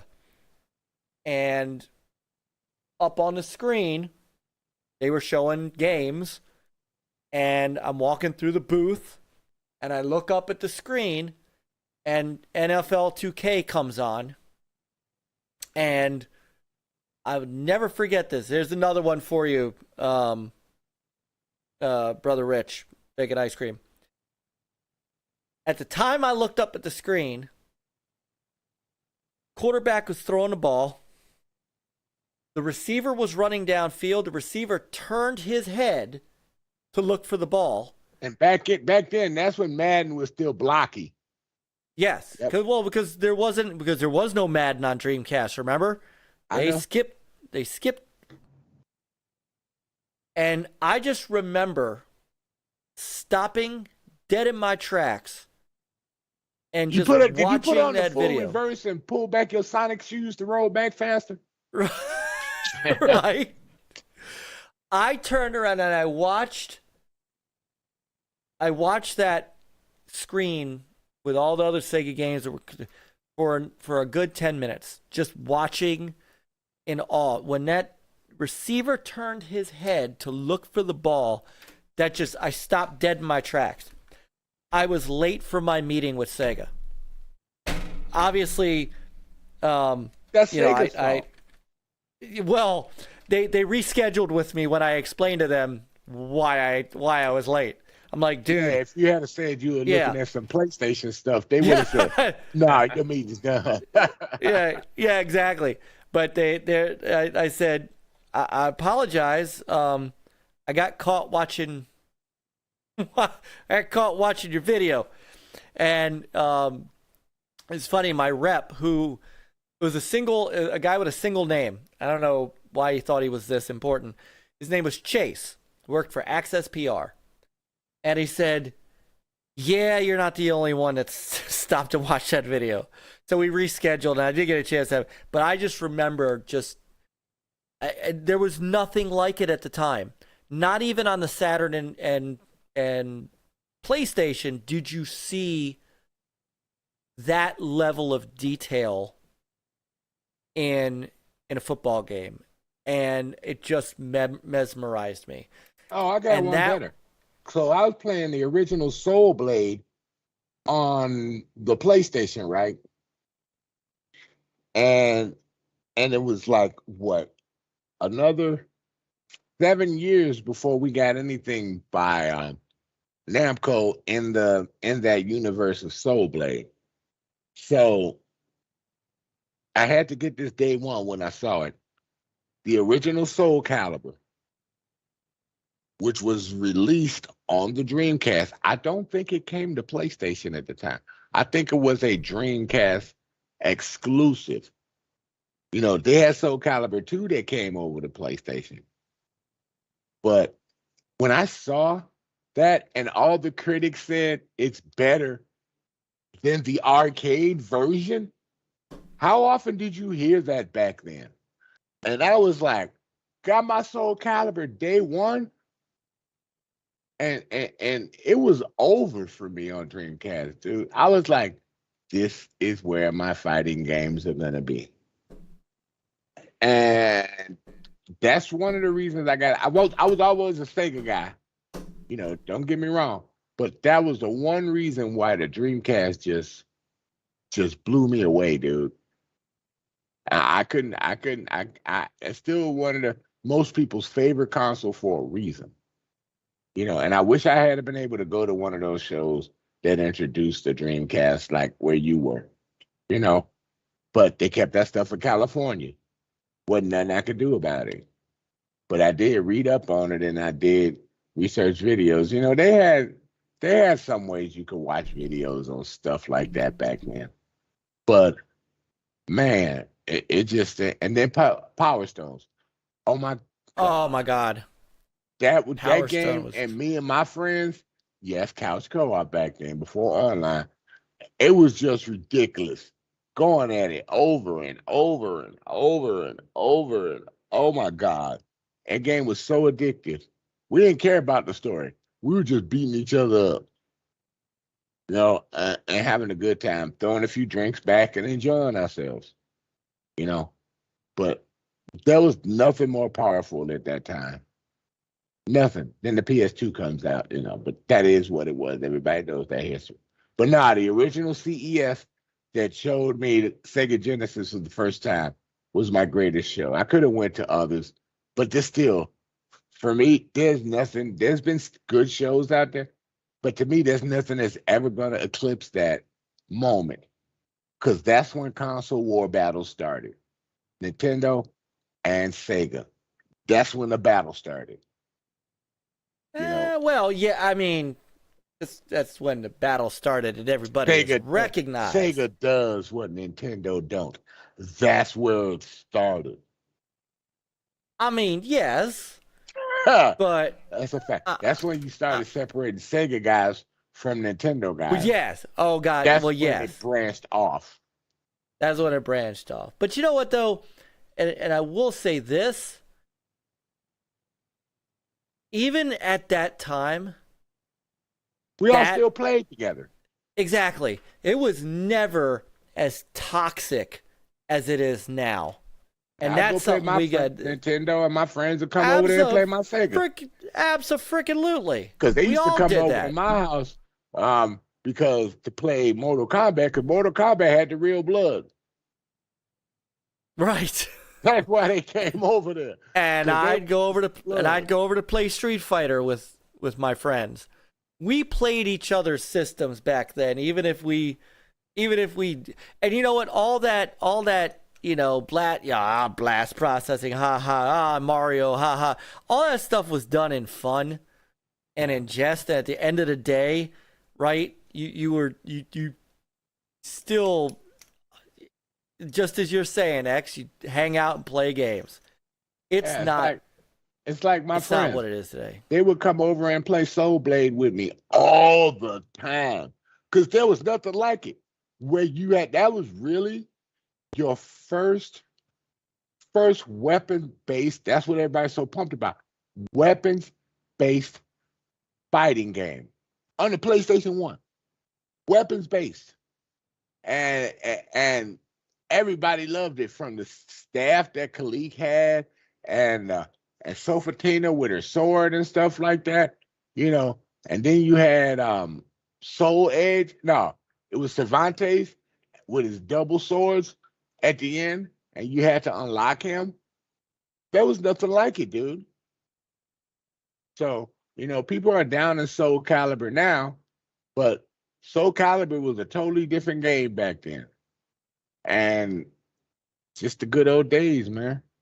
It introduced me to PlayStation 1, introduced me to Bloody Roar. And I'm like, how can they do this? Look at that. Back then, they pushed consoles to their max before they decided to regen. They didn't make them come out this quick. So now what? We get a console every try to push one out every 4 to 5 years. And in between that time, they make renditions of the same console. Nah, you got to get all the power out of a console first, man. Stop trying to catch up with the technology now. Get all you can get out of what you have now. And that's the problem. I'm done with that. That's another topic for another day that pisses me off. Yeah, Marceau's asking we missed the Starfield. Well, sir, we talked a little bit about it, but we fell into a black hole. Yeah, I saw Myke took off something. What was up there? Sucked in the black hole. What else was up there? Well, there was Baldur's Gate 3, which we I don't touch care on. about Baldur's Gate. We need to keep that PlayStation 1 up there.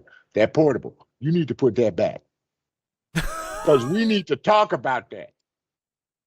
I'm afraid to. No, you're not afraid. You want to talk about the PlayStation Portable? I want to talk about the PlayStation Portable. Are you going to be nice?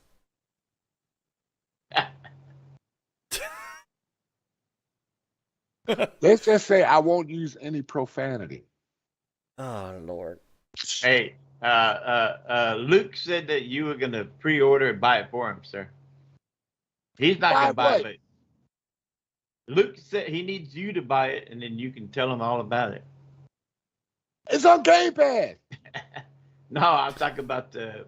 Yobi came up from the YouTube chat to the Rumble chat to say, Sir X, this is not your show. He's not going to be nice. He was having this CS moment. He had his time. He was. Yes, he was. You know how it is. This show... I'm never going to play Baldur's Gate, so honestly, it doesn't... I don't have no I probably never will either. I don't know, maybe. I don't have no dog in the fight on that, dude. Okay. But real quick, I will say I'm glad that, I guess Baldur's Gate, the Lawrence studio finally reached out to Xbox Appeal to see what they could do to get this game on Xbox soon. Right. And get through the... No, Mike, PlayStation's fake PSP. You know what? You need to stop.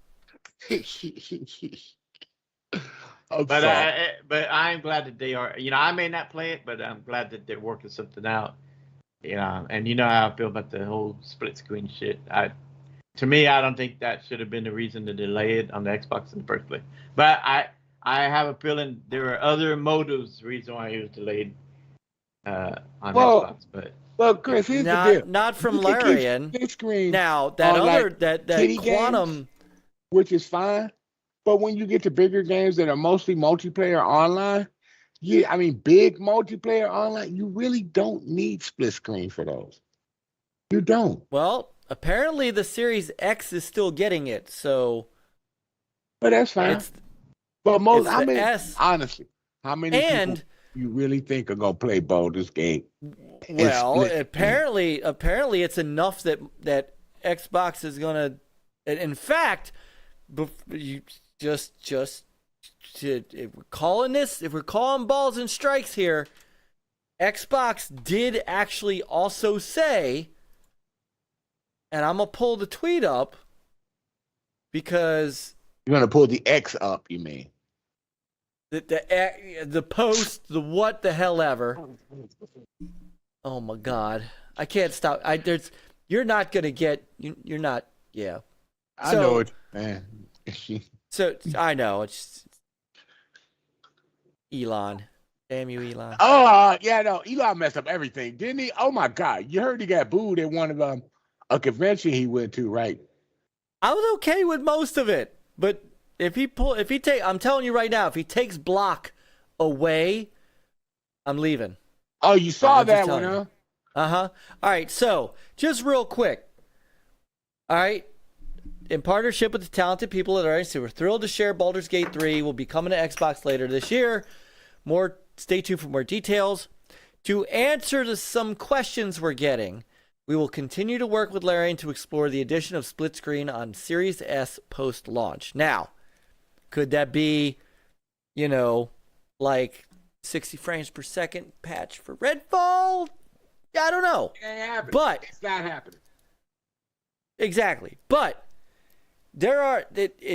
apparently it's not nobody playing it because Xbox is still going to work with Larian to get it running on the Series S, and the Series X will have split screen co-op. So it ain't a dead thing. Just yeah. So what's the rating? What's the rating on Baldur's Gate? And a high rating. It did well on PC. No, I'm talking about the rating. You're talking about T for teen. I think it's T for teen. So I think it's T for teen. Right? I think so. I think it's T for teen. So if it's teen and up, how many teenagers that play Baldur's Gate play a game in split screen? I will give you that answer. I said teens, not people under 10. Yeah. So does 18 count? That's still teen.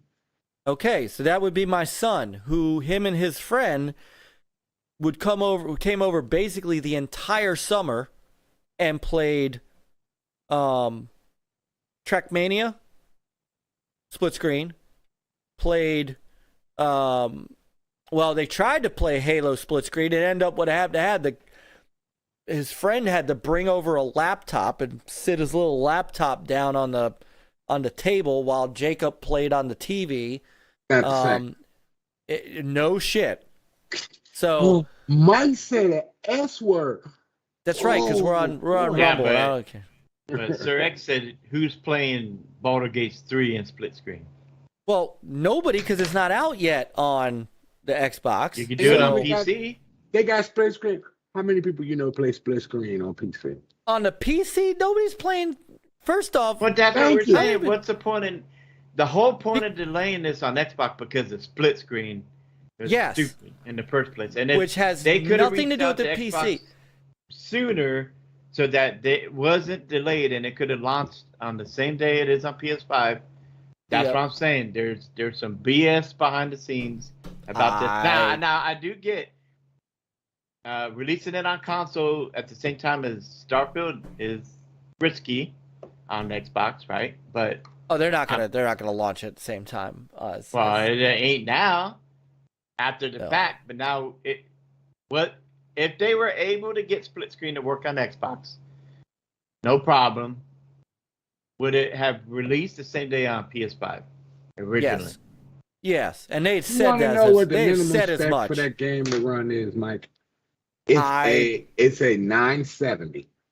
The Xbox Series S is more powerful than the 970. But the memory is what they were talking about. The issue was. Yep.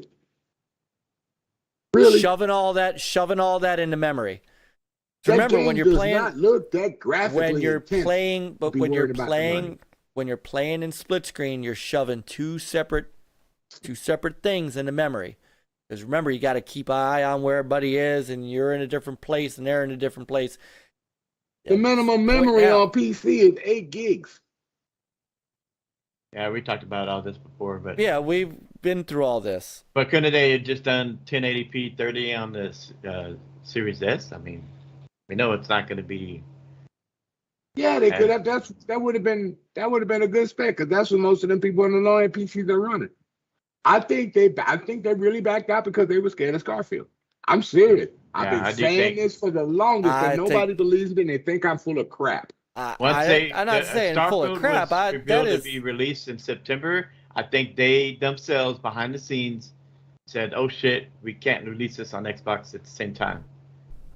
Because it needs to get that attention they need, which it did well on PC. It's going to do well on PS5. And then when it released on Xbox, it'll give it enough time, maybe a couple months later, and release on Xbox. And maybe because if you tried to sell it at the same time as Starfield, people will be buying your game not at full price. They'll be buying it at a discounted price by the next 2-3 months. If you release it later, you can still charge the full price for it, and people will buy it. So that then so I call bullshit on the deal. That assumes then that Phil Spencer is in on this, because remember, that's who they talked to at Gamescom. At Gamescom, but they could have talked to him sooner, or reached out to somebody at Xbox and said, but I don't disagree there. And I don't know why they didn't earlier. I don't think it has anything to do with it going up against Starfield, because there's no freaking way that a company I would Mike, be. Why do you think people they delay games all the time? When they know Call of Duty is coming out. Why wouldn't they have delayed? So why wouldn't they have delayed both versions? They're going to put the PS4 or the PS5 version out, knowing that Starfield's coming out too? They don't have anything over there. Yeah, PlayStation needs something to come out around the same time as Starfield in September. And it's Baldur's Gate 3? But it did well on PC. Yeah. So it did well on PC. Absolutely, but it came out on PC 2 months earlier. Hey, I could play Golden Gate, Right, I'm not going to go buy an Xbox. I'm not going to go buy an Xbox to play Starfield, the biggest game of the year. I'm going to play Baldur's Gate. Oh wow, that's a stretch for me. Let's be real, Mike. How many of them actually do buy games over there to support their system with all the members they're supposed to have? Look, I'm not getting it. Look, hold on. I'm not getting into a console war argument. I'm trying not to. No, we're not console war. We're just saying that PlayStation needs something that has to bring attention to PlayStation. And Baldur's Gate 3 releasing on there first in September, around the same time as Starfield, and helps you're bring telling me to PlayStation. But you're right, and you're telling me that Phil Spencer is perfectly okay with that, to take any attention away from the Xbox with a game, and they were perfectly fine with Larian Studios doing a timed exclusive, which then goes into the conspiracy theory online that this was a timed PS5 exclusive, and a timed exclusive is only going to be like a month. Let them say what they want to say over there, man. It doesn't matter. That developer, you guys, and that the people that made that game are thinking about the timetable to make their game sell better. You guys, that's what they're thinking about. I can't go along with this one. And chat, guys, where are you guys landing on that? Are you pro conspiracy theory? Are you on Team Sir X-Man and Chris? Or are you on Team Mike? Developers delay games all the time because they don't want to release them at certain times when other big games are going to be releasing. So they have to make that decision to delay a game to where it'll get better attention when it releases, whether it's on PlayStation only or on Xbox or whatever. They don't want that going up. But when is the last time at the same time on Xbox? When is the last time? Tell me a historical other time when a developer or a publisher has delayed a specific version of a game for that reason. Like Games I get that the time launch around Call of that Duty. time that Call of Duty is a fall, multi-plat game. But you see a lot of games get delayed during the fall to the following year. Yeah, absolutely. Whether it needs more polish or yeah, they're worried about releasing it around the same time when some of these big games get released in the See, fall. Mike, more people I've are on never my seen- side. Where on earth would Sony not release a game to go up against an Xbox game simply because it's an Xbox game? They It's not relish Sony it. doing it. It's the developer. I understand. Right. So somehow Microsoft had to be okay with that. And then magically at Gamescom, they work it out to get the game out later this year. And only one of the two systems is actually going to have the co-op, and they're going to work on that later. You mean the split screen? The split screen. There's if that was the case and they were, I mean, you're talking about a publisher now lying to its customers about why it's delaying a game, because the delay by Larian Studios is about the split screen. So we have to believe that they are using that as an excuse to delay this game on Xbox because of Starfield, but yet when the game releases on Xbox, it still actually won't have the feature that it says it's having trouble with. That doesn't make sense to me. Then why not release it at the same time as PS5 then? Why not shouldn't delay the it be ready PS5 version? now to release at the same time as PS5? If you're not going to have split screen on the Series S? But why do they got to wait till later this year then? Because the original piece of this, which was also argued, was that the Series S and the Series X have to come out with the same feature set.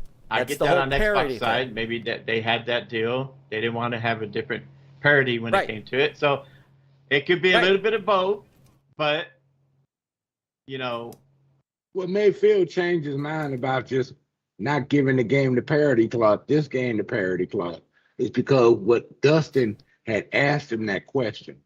You know, Dustin came at him for real. And Absolutely. Phil knew the questions already, so he already knew what was coming. But That's why he'll never come on our show, because I ain't sending Phil Spencer questions in advance. Oh.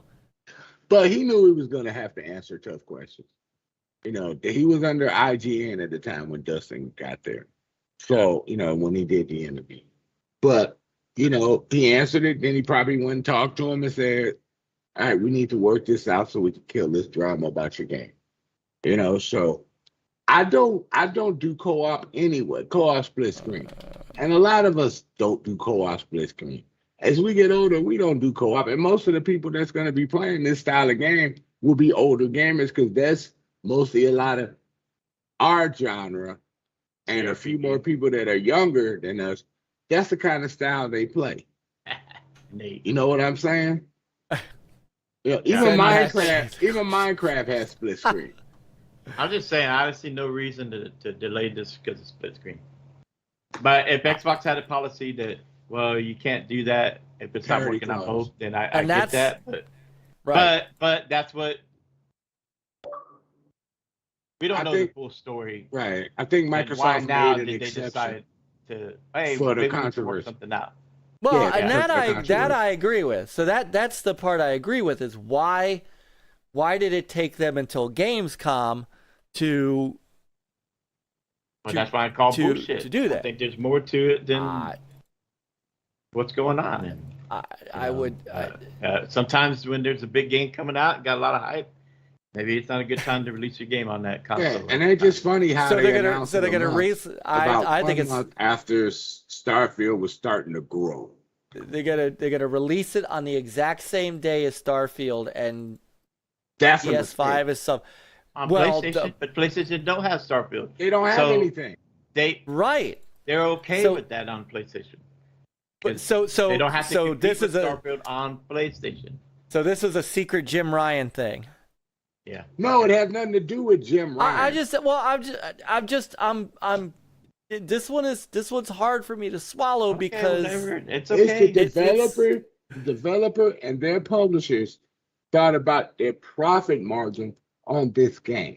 Who's publishing? And that's why I think they okay. So then why is there? All right, hold on. So then why is there no actual release date on the Xbox yet? Would you be playing Baldur's Gate if it came out the same time as Starfield? So when is it coming out on the Xbox? I don't know. Ask Laren and PlayStation. Let's see the contract. See if PlayStation paid for.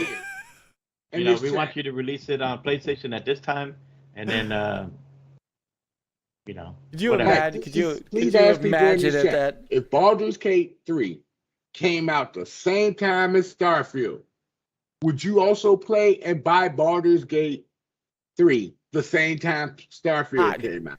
I'm not arguing that point. That is a valid point. So why don't you think they were thinking that? So when is the game coming out? What's the release date? They will announce it. They said sometime this year. Yeah. Sometime this year. Allegedly. So why don't they know? Why can't they say, well, it's going to come out? If the game is ready to come out here next week on PS5, why can't it come out on Xbox at the same time? Xbox already said it's okay. Release it without the split screen on CS. So why can't it come out? There's a good chance they probably weren't even working on it at that point. They probably stopped working on it. And I don't think that's I question why they didn't go to here and there. It's just we are. Well, you got a super chat. Got a super chat, Mike. Oh, on YouTube. YouTube. Peter's not here to read it. Chris is gonna have to read it. Ready to launch, Vic? $5 super chat. Appreciate it, sir. I think Jim Ryan is trying to land on a gas planet. That guy has been missing. I agree with you, sir. Hey, you haven't seen much of Jim Ryan. God. No, you have not. He's been awful quiet lately. I think I think that man does. I think somebody at Sony told that man to stay in his home. So is Sony going to be at the Tokyo show next? I don't know. I already know Microsoft said they're going to be there. Yeah, they've been there the past couple of years, yeah. I think Sony's going to be there. They've got to be. It's their home turf. I don't think they have the past couple of years. Their home turf. Voted yes on the ABK, no restrictions. Let's see. They might September do a state 15th. of play, but I don't think they've been there in person. That's the two. Yeah, they haven't even. I don't even think the official website hasn't even announced the show dates yet because it still says 2022. So I don't know. They might not have a show. They might not have a Tokyo Games. Oh, they would have a Tokyo Game show. They have to represent Nintendo. Nintendo always go to Tokyo Game Show, so yeah. So they'd have to have a Tokyo Game show. Nintendo is just doing a direct. They just had one today, I think. But they'll have stuff on the floor and stuff like that for people to check out. Sony was at last year's. They had a booth in the indie game area. Yeah. Wow, that's a tiny booth. Yeah, but they were there. I expect that's when they were them showing to be Stray there. or something like that. Yeah, I think so. Yeah. I'd have to think they'd be there again this year. It's one thing to skip these. That would be crazy. Oh, here we go. Here's the 2023 show. Here's the exhibitor showroom. Let's see. Here, I can show it well. See, it's almost midnight. We could have talked about the PlayStation Portal, but no, X. No. I wasn't even hardly saying anything. That was you two going at it. I was I'm not even I'm going to let them say what they're going to say. I'm not jumping in the middle of this. Who here thinks that that portable is worth it? Anybody in chat gonna buy it? Yeah, Sony's gonna be there again this year, and in the indie game area. Is Oh. Microsoft going to be there? Yes, I believe so. Hold on. That's what I thought. Micro mining minimum milestone.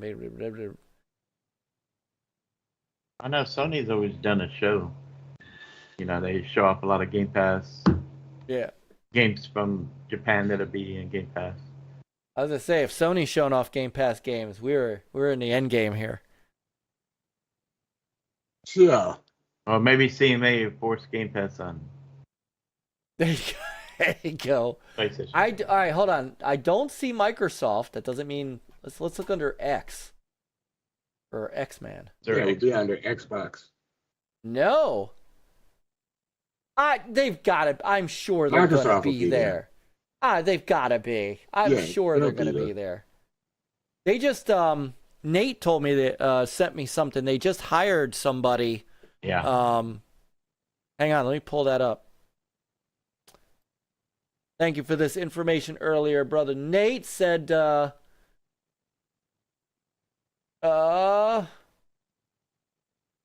was it? Oh, Jez Gordon had Mina Sato Keto was previously vice president of mobile business for Sony and is now she's been hired by Xbox as the director of partnerships in Japan as part of the gaming ecosystem organization. So she's Dude, like Sony's not paying me enough. I got to go. Yeah. Well, they're not doing anything in the mobile market, so she found a better. She had 8 years in leadership roles at Sony Interactive Entertainment. So her new role at Xbox will be to lead partnership efforts that support Xbox's Japanese partners on a global scale. Oh boy, here we go. So she says, or at least Xbox said in July, that they are going to be at Tokyo Game Show. Yeah, I knew that. That's when I heard it. So, yeah, I can imagine I couldn't imagine they wouldn't be. They just weren't. They're just not officially listed in the exhibitor. They're on the roll now. You keep showing up. Just keep showing up and showing your stuff. That's all you got to do. So, keep the ball rolling. Yeah. Hey, Hemp Hero, what's up? What's going on, brother? Good to see you. Microsoft said this year we're not going to be invisible. We're going to be on every convention, everywhere we can show stuff. They need to be. So. Mm-hmm. And let me show. And okay, now for you can have this one first, Chris, or or Mike, whichever one. Well, this will be a quick one, and then we'll. Well, get I just want to ask, what is the PlayStation Portal? So like my buddy and Rumble, he said depends on if it is a system like the Vita. So what is the PlayStation Portal? Is it an extension of the PS5 so you can play anywhere in the house, still on the same Wi-Fi? And I guess, are you playing, so if you have one of the tiers, are you able to play those games that you have, or what? Okay. Is the PlayStation Portal? X. Easy X. Let me pull up. Because I'm like, from what I'm seeing and seeing other responses, I'm like, why couldn't they just worked with the Razer Kishi and had a setup to where people could put on their mobile phones instead, and you have that PS5 haptic, tech and all that stuff in that deal. I'm not understanding what this is, and is it worth it, the money?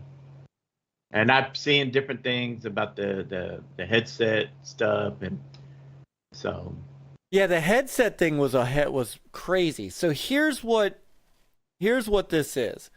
It's a remote player, so it's not like the ROG Ally.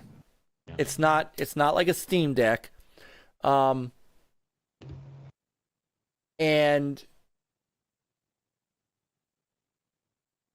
shit, it's not even the other one that who came out with where it's just like the Logitech. cloud. Yeah. Logitech.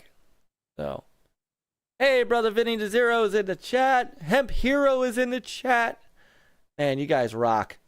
So now what it does have is it's got all the features of the key features of the wireless controller, except you can't blow on it.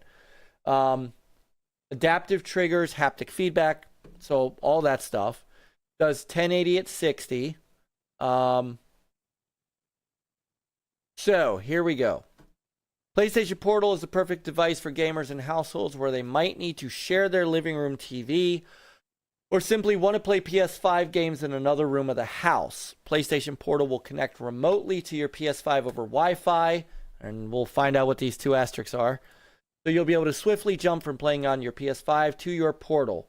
The Portal can play supported games that are installed on your PS5 console and use the DualSense controller. It also includes a 3.5mm audio jack for wired audio. So that's something that's good. Hang on. Or PSVR 2 games, which require the headset, and games that are streamed through PlayStation Plus, Premium's cloud streaming are not supported. Obviously, the PSVR that's a no-brainer, but games that are streamed through PlayStation Plus's cloud streaming are not supported. What? Yeah. So only select games will be supported. Basically, stuff that you have installed on your PS5. So here's what this is what got me. It's a neat idea, and I don't want to take away from the idea, because when Xbox did that some time ago with being able to do, and Sony has remote play already. There's a couple of videos on our YouTube channel of both the remote play and the Xbox's remote play. What I find crazy about this is for $199 or $200, I feel like it's a step backward, because at least the original remote play was playable over the internet. Like part of the demo that I did on the PS4, I played Amplitude at my office, connected to my PS4 back at home, but over the internet. This is only for Wi-Fi, and I need to see what those dual asterisks are. Wi-Fi at down home. at the bottom. Yeah. Okay. Requires broadband internet Wi-Fi with at least a 5 megabit connection for use. For a better play experience, a high-speed connection of at least 15 megabits is recommended. So that's not bad. Requires broadband internet Wi-Fi. I wonder if it does work over somebody else's internet, like over somebody else's Wi-Fi. It'll probably do that, but it'll have to connect to the Wi-Fi. Xbox does that with console streaming. Yeah. I can play that anywhere. But the advantage of I'm just telling the truth.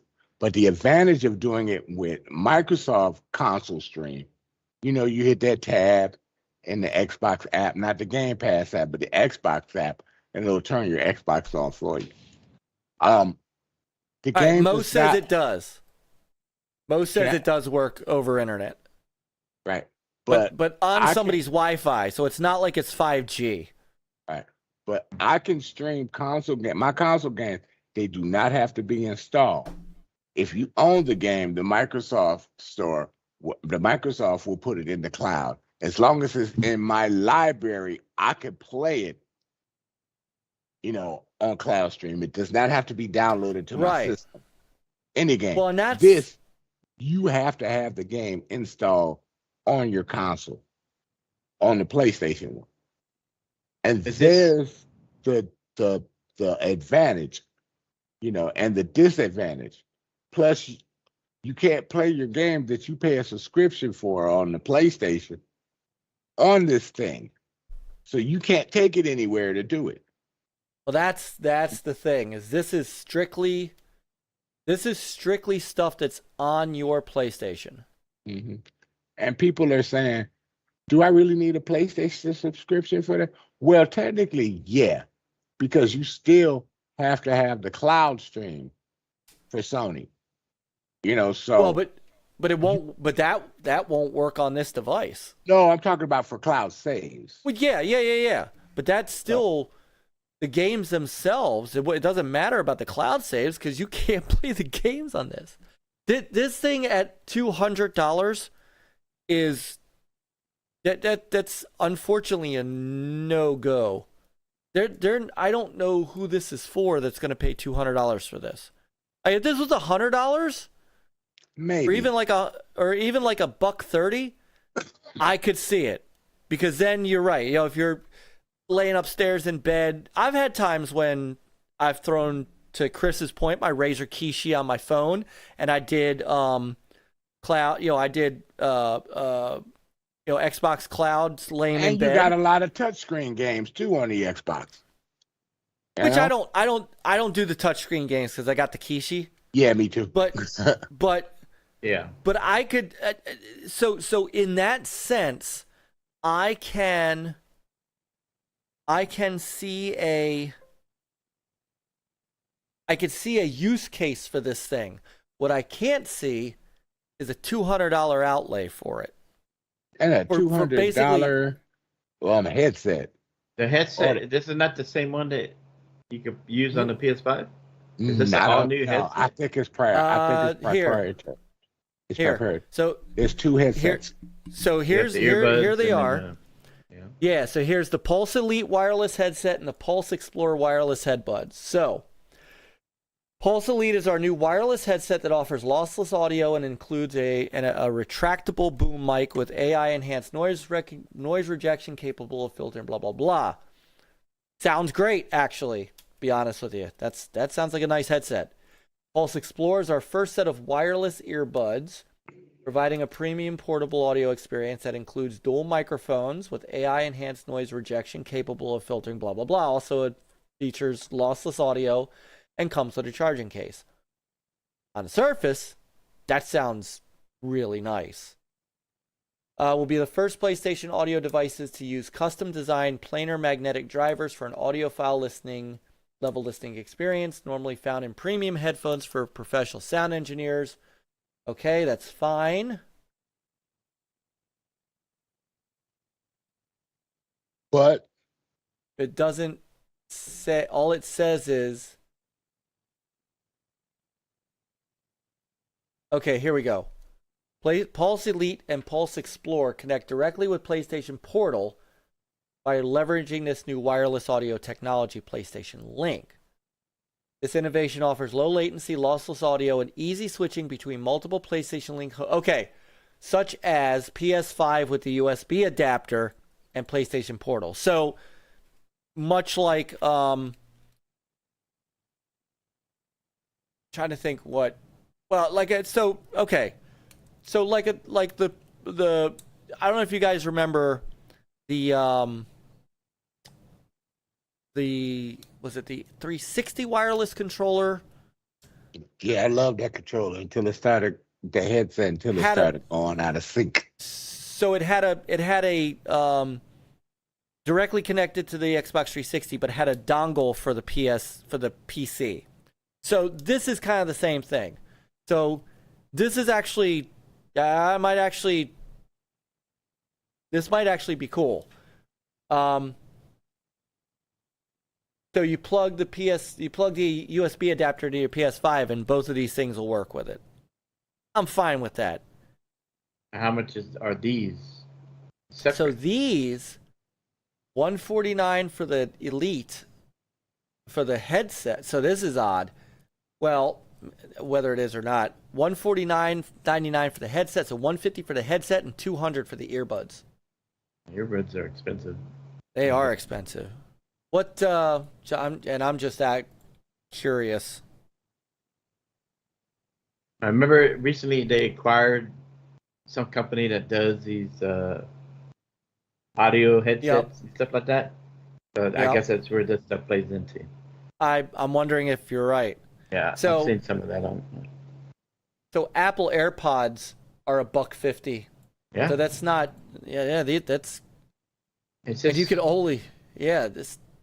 I mean, I get, some people, you got hardcore people, they're, I'm going to get all this, but like you said, you get the headset or the earbuds, get the dongle, and, you can use it on your PS5 if you want, but. Yeah, but you can't a lot use of money.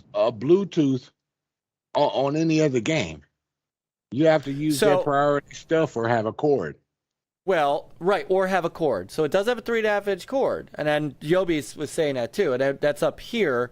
It does. You can put a wired headset on here, or you can.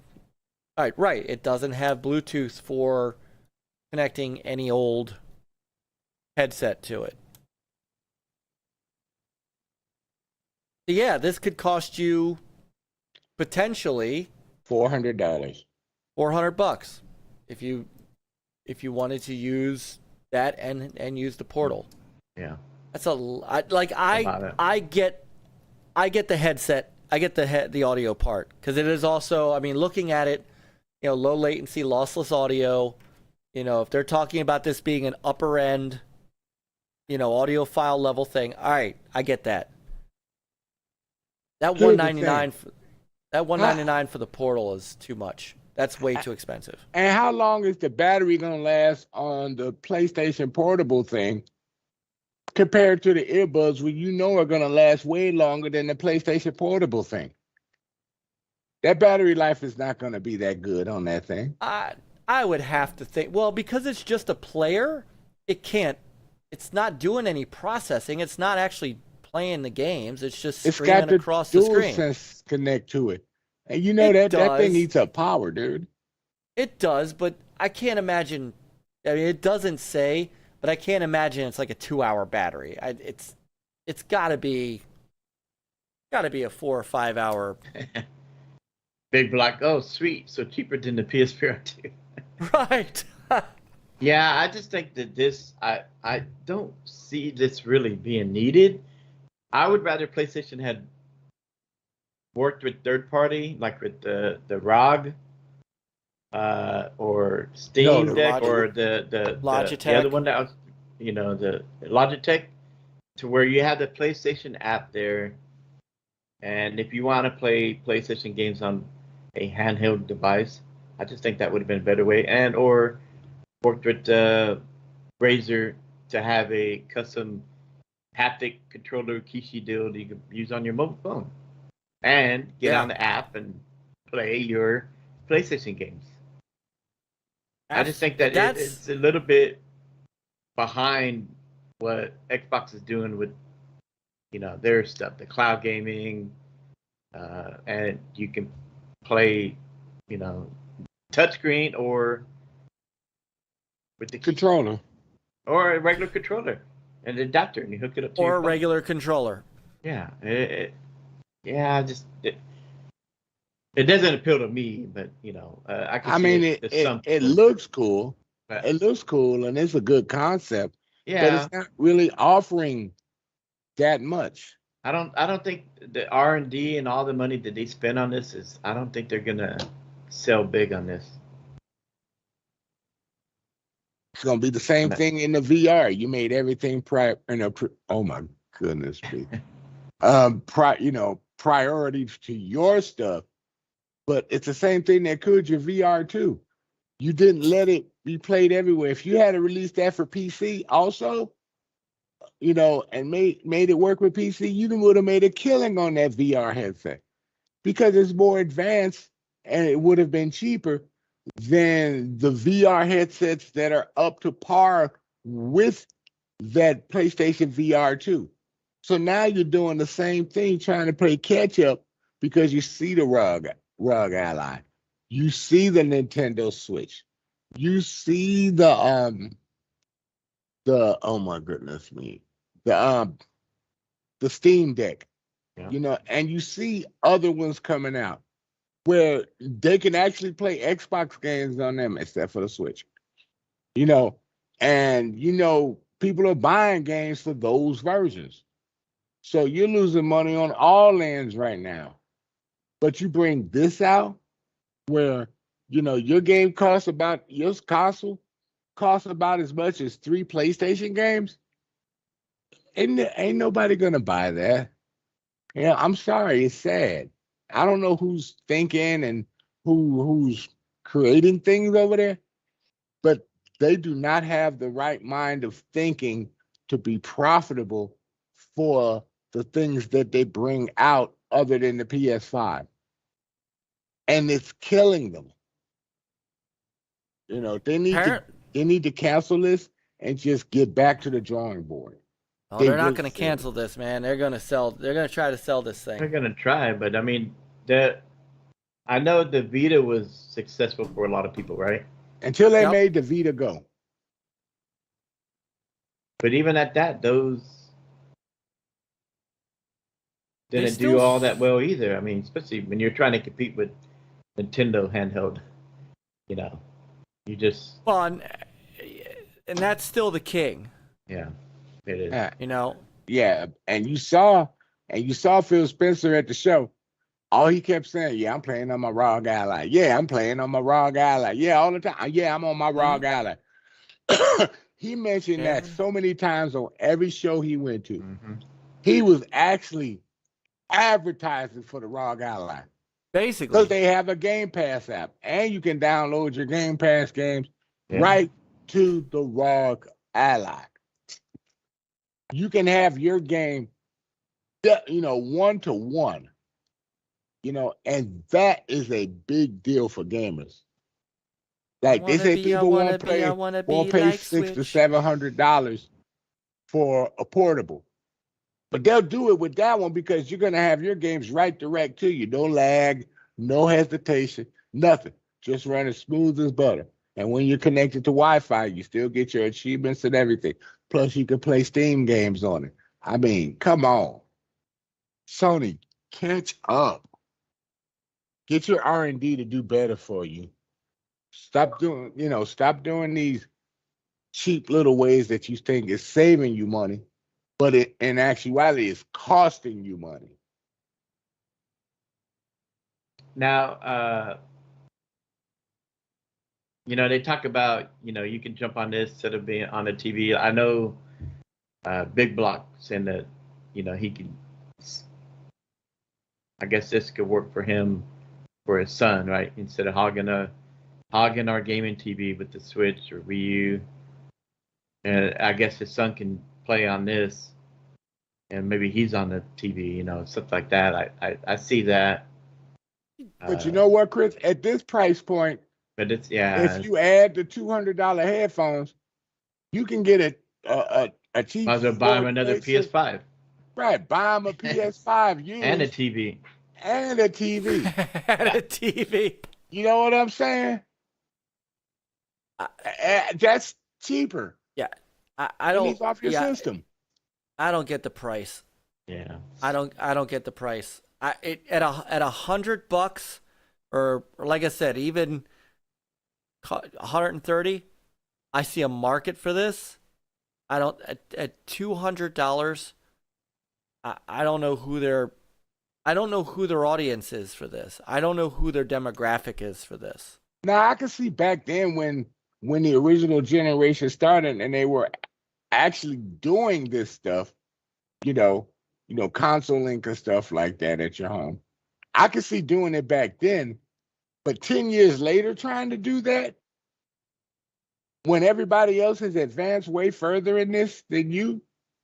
Even Nintendo has a good streaming service for games. You know, they're way behind the ball, and this is not it. That's not what people are asking for. People don't like streaming, you know, as much. It hasn't hit yet. But now you're trying to do this? And who's saying there won't be no latency when you're still connecting the console? You know, that's not going to work right. It's not. Yeah, it's got to be in the on the 5 for Wi-Fi, right? Yeah, and you got to have better internet. You got to have real good internet for that to work right. Yeah, and a lot of people are getting on the 5. You know, because you're not going to sell in these rural areas. There ain't no way. Yeah, they might still be on the 2.4. I don't know if that Starlink is. I don't. Yeah, I don't know. I don't see this doing well. And then the price will have to come down for somebody to, even Bigblock says they will drop the price on Portal and it will become more attractive. Yeah, lower price it will. Because even if I decide to go into the mountains somewhere, like on a camper trip, and just use my cellular data, most places have cell towers. I can still play. You're not going to be able to do this.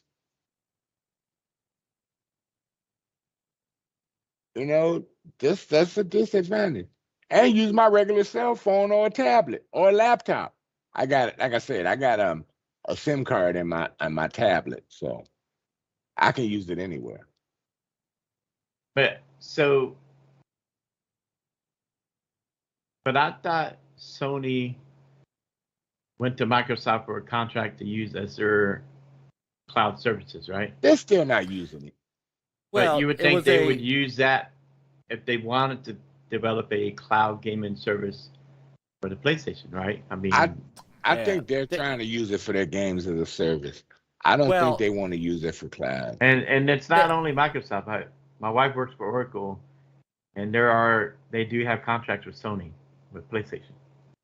Yeah, if you remember, this was back in 2019. They were exploring. What was the word? What was the official word? They were exploring a strategic partnership. I'm betting that they bought Gaikai. They did that long ago. Before that, yeah. Yeah, this was way after. I have a feeling that partnership's probably not happening anymore after these past few months.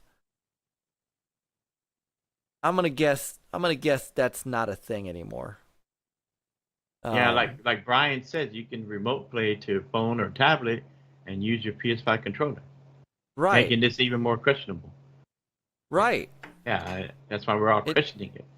Yeah. Or even use a Razer Kishi. And same thing with Yobi said, yeah, you can be on other side of the country and be on your phone. Yeah, that's what the Xbox does. When you use a console stream, your Xbox turns off in the background and it's just not on. The lights ain't on, but it is just running.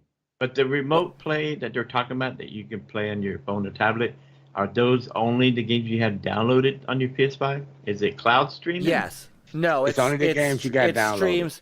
It streams from from your PS5, right? it streams from your PS5. Your account or whatever on the PS5. Yeah, it's not like how Microsoft does it. As long as the game is in your library, it does not have to be downloaded to get played. As long as it's in your regular Xbox library, you can play it. If it's a back streaming. Even back-compatible games work. Yeah, and so, hang on. This is a long time ago. This is why I think this is also a very backwards. Man, it's already 11:20. Plux I know you got is showed up and he said, "All right, I'm here. You can go now." One of those guys. After we're almost done. Plux, but he's on the other side of the. Yeah, he's. Oh, that's understandable. Then it's cool. He's in the Yeah. UK, but yeah. He's well, he's Dutch. Oh my God, look how fat I was back then. I'll behave. That don't even look like you. It doesn't look like me at all. It looks like I ate me. Real quick, we got a super chat from Ready for Oh. Launch. Vic, thank you, sir. What if you want to play a different game, but you're away, and all your games are physical? Call the neighbor. Call a neighbor. It's a good point. Yeah. So I did this. Hold on. Sorry, I did this video.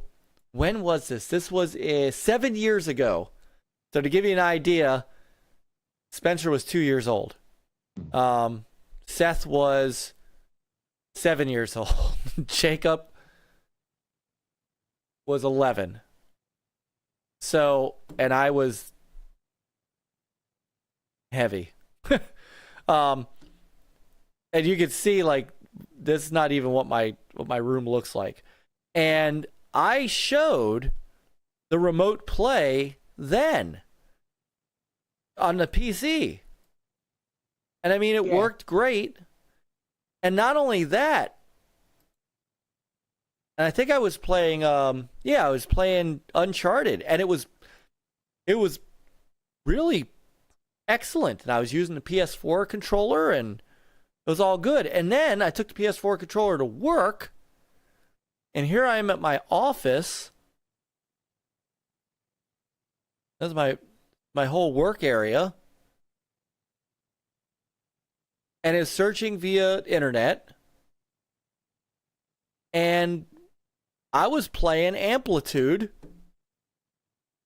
Now, granted, you had to plug the controller into USB.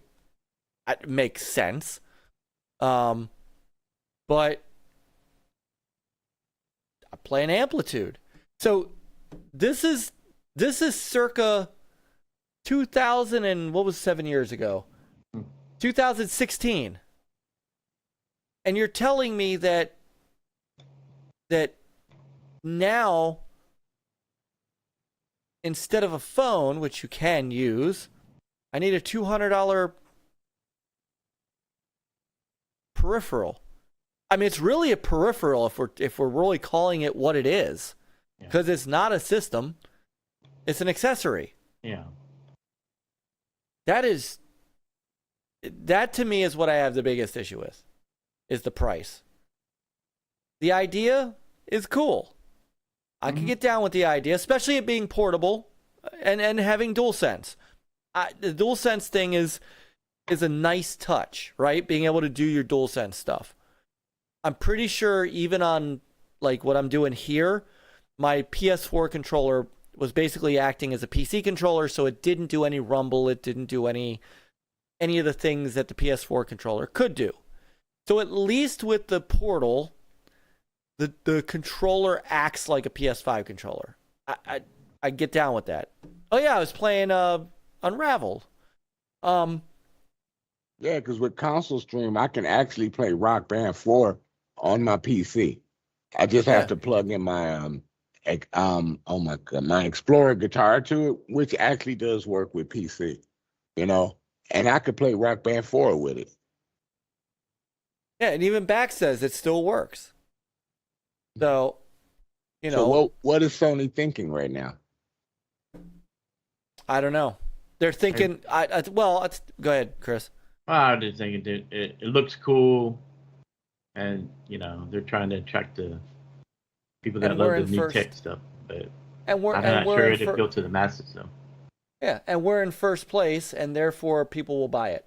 Yeah, that's really what I think this is. It's hubris. Yeah, they're not going to buy it. They don't have enough people that buy their games. Oh, I totally agree. I'm just saying it's a hubris moment for them.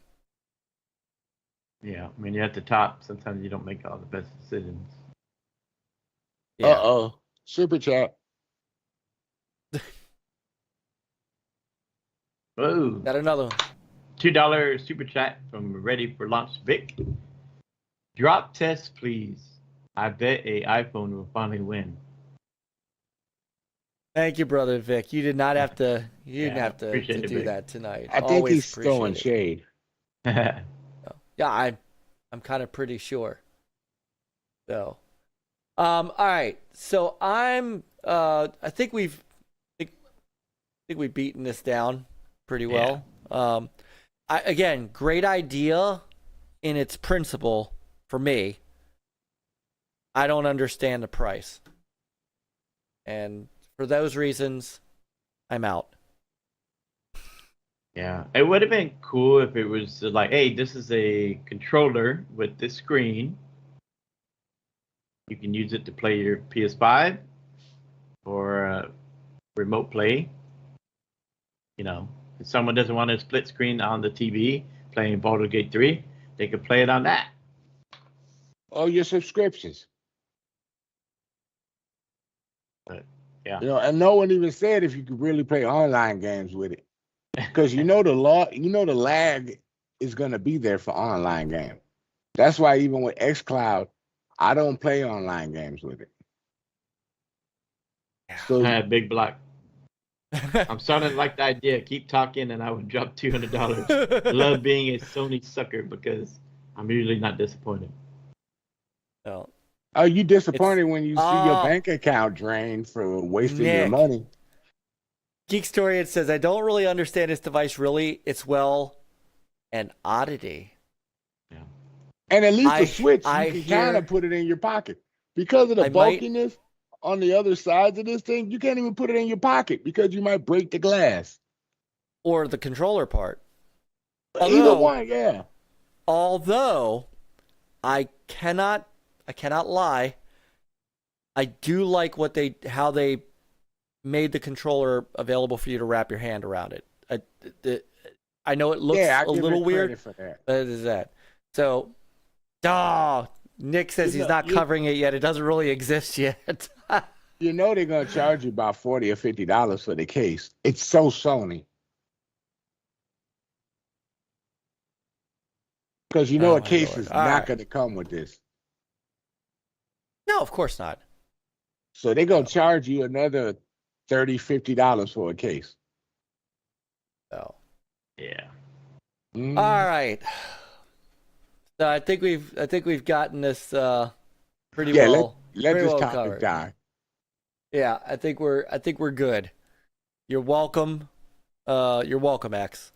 See, I told you I was going to be nice about it. You were. So, all right. So I think that's gonna do it for us. It's already 11:30 Chris's time, and he's got to get up butt crack early to get to work. So I'm gonna go ahead, pull the plug on this show. This was a great show. X, once again, always love having you on. I was being nice today. Mostly. No, but me and you, we weren't being nice about Baldur's Gate 3, so me and you gained up on Myke. So oh yeah, I'm used to it. I'm used to it. And everybody was believing what me and Chris was saying. I'm ducking and weaving. I'm slipping the jab. Sir X-Men, how do you spell common sense? It starts with an X. Oh God. God. Oh yeah, you can't see me. I was doing the X sign. Oh wait, I don't have my camera on. Yeah, you never turned your camera on the whole night. I don't have a astronaut suit, so this Starfield picture. The whole time, dude. Good That's Lord. the problem. I know he's been eating the whole night. No, X. Oh, thank you for filling in for Peter tonight. We love you to death. You know that. If I would, I could. I know you would, and I know if you could, we would. So, it's always great having you on, brother. If I get this retirement, I'm probably gonna get on your nerves. So a day that ends in Y. I don't know. Oh man, always awesome having you on. So and Chris, Starfield Friday. I can't wait. It might be Thursday for me. Ooh. Because remember, they're releasing. So it'll be available at 8 p.m. Eastern. For the East Coast. Yeah. All right. They're doing the launches, as time goes by. All right. Huh? Well, might have to forego. We might have to push. Well, like I said in our deal, see if we can get us up to Starfield. But I plan on being you get the premium edition, Mike? Word has it that a birthday gift is coming my way, and that's all I'm going to say. Are you getting a rubber ducky for the bathtub? I am getting a rubber ducky for the bathtub. So what I'm thinking might happen is our usual Friday night with Peter and Myke is Friday. That might become Saturday night with Peter and Myke, because we do have to get some. So we do have another. Hopefully brother Rick is back. I mean, he's back from Gamescom, and we do have some more Remnant 2 to play. But I have a feeling. Talk about Gamescom. I think that would be a great idea. So maybe I'll ask him about next week. I'm waiting to hear what Boom has to say on Friday, because he had something he had to go do today. That's why he didn't have a show, and he said he could talk about it on Friday, and it was about some game thing. That's what I want to hear. All right. Well, there's a good chance that if I end up with it on Friday, and I think everybody will be fine with it, because we're all going to be playing Starfield. Well, I won't be playing now to the 6th. Maybe. Maybe. Well, maybe. But you could stream it, and then we'll just be online with you in the chat. That's what I'm thinking. Is that we have a party, and we talk about our experience with it, but I'll stream it so people can get a look at it. Yeah. I know what you're going to do. You're going to find a goat, skin it, put it on a roaster, and make you some gyros. That's what you're going to do. So he's going to find a grill on one of the planets? Oh, yeah. You're going to make some gyros, yeah. Planet, and I'm going to name it Planet Pit Boss. Did you say gyro? Yeah, that's made with lamb's meat. My fault. Yeah. No. I know what it is. It's gyro. No, it's. Yeah, I say gyro too. My bad. I've been hanging around these people in the South that always call it gyro. It's one of them gyros. It's a gyro. I know what it is. You know what it's like? It's like the flautas I make that aren't really flautas. Sorry, sir. They're flautas. What the heck is a flauta? It's so Home Chef. Okay. Home Chef seems to think it is what Chris says is a rolled taco. So they call it flautas, and I've now my confidence in Home Chef is shook. So, however, those are really good. We make those on the griddle too. Yeah, make those all you want. Just don't go to Taco Bell, sir. Taco Bell is life. I kept Taco Bell alive. Taco Bell kept me alive during college. So I have a soft spot. I get that back in the day, but your body can't handle that shit nowadays. Are you kidding me? Iron. I'm made of iron now. Iron Man. There we go. X went off camera. All right. I got to get us out of here so that Chris can get to sleep. So thank you guys so much. Hey, I got to tell you, there's still 32 people watching us on Rumble, and at our peak, we had 55 people tonight. Yeah. I cannot say thank you enough on behalf of Chris. I know Peter's going to come back, and he's going to be pissed that he missed this. Mm-hmm. But we cannot thank you guys enough for supporting us, for being here with us. This just it just helps us to solidify why we're going to be there exclusively starting in January, because 56, that's right, Yobi was the 56th person. We had 56 people at our peak. Well, Yobi bounced between YouTube and doesn't matter. Doesn't matter. He's up there. He's been up there. Yep. And so we can't thank you guys enough. The chat has been awesome. You want me to give you 57 real quick? We're already at 32, so you can't help us now. Yeah, it'll be 57 watts though. Yeah. So thank you so much. Please click that follow button. We actually, Chris, we went from 120 to 100. We gained 4 followers tonight. 23 likes. Keep.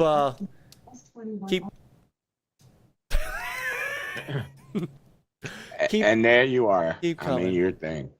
All right. So thank you guys so much. Yeah. We'll see you again. Go ahead, real Chris. Quick, thank you to Ready for Launch Vic, for the super chats. Yes. Appreciate it. We all appreciate the super chats, but you don't really have to do it.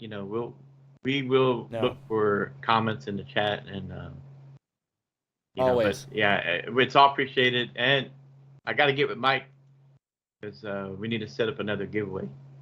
We do. And now that our locals are starting to grow, we're starting to, people are starting to. I like locals. I like locals. It's nice.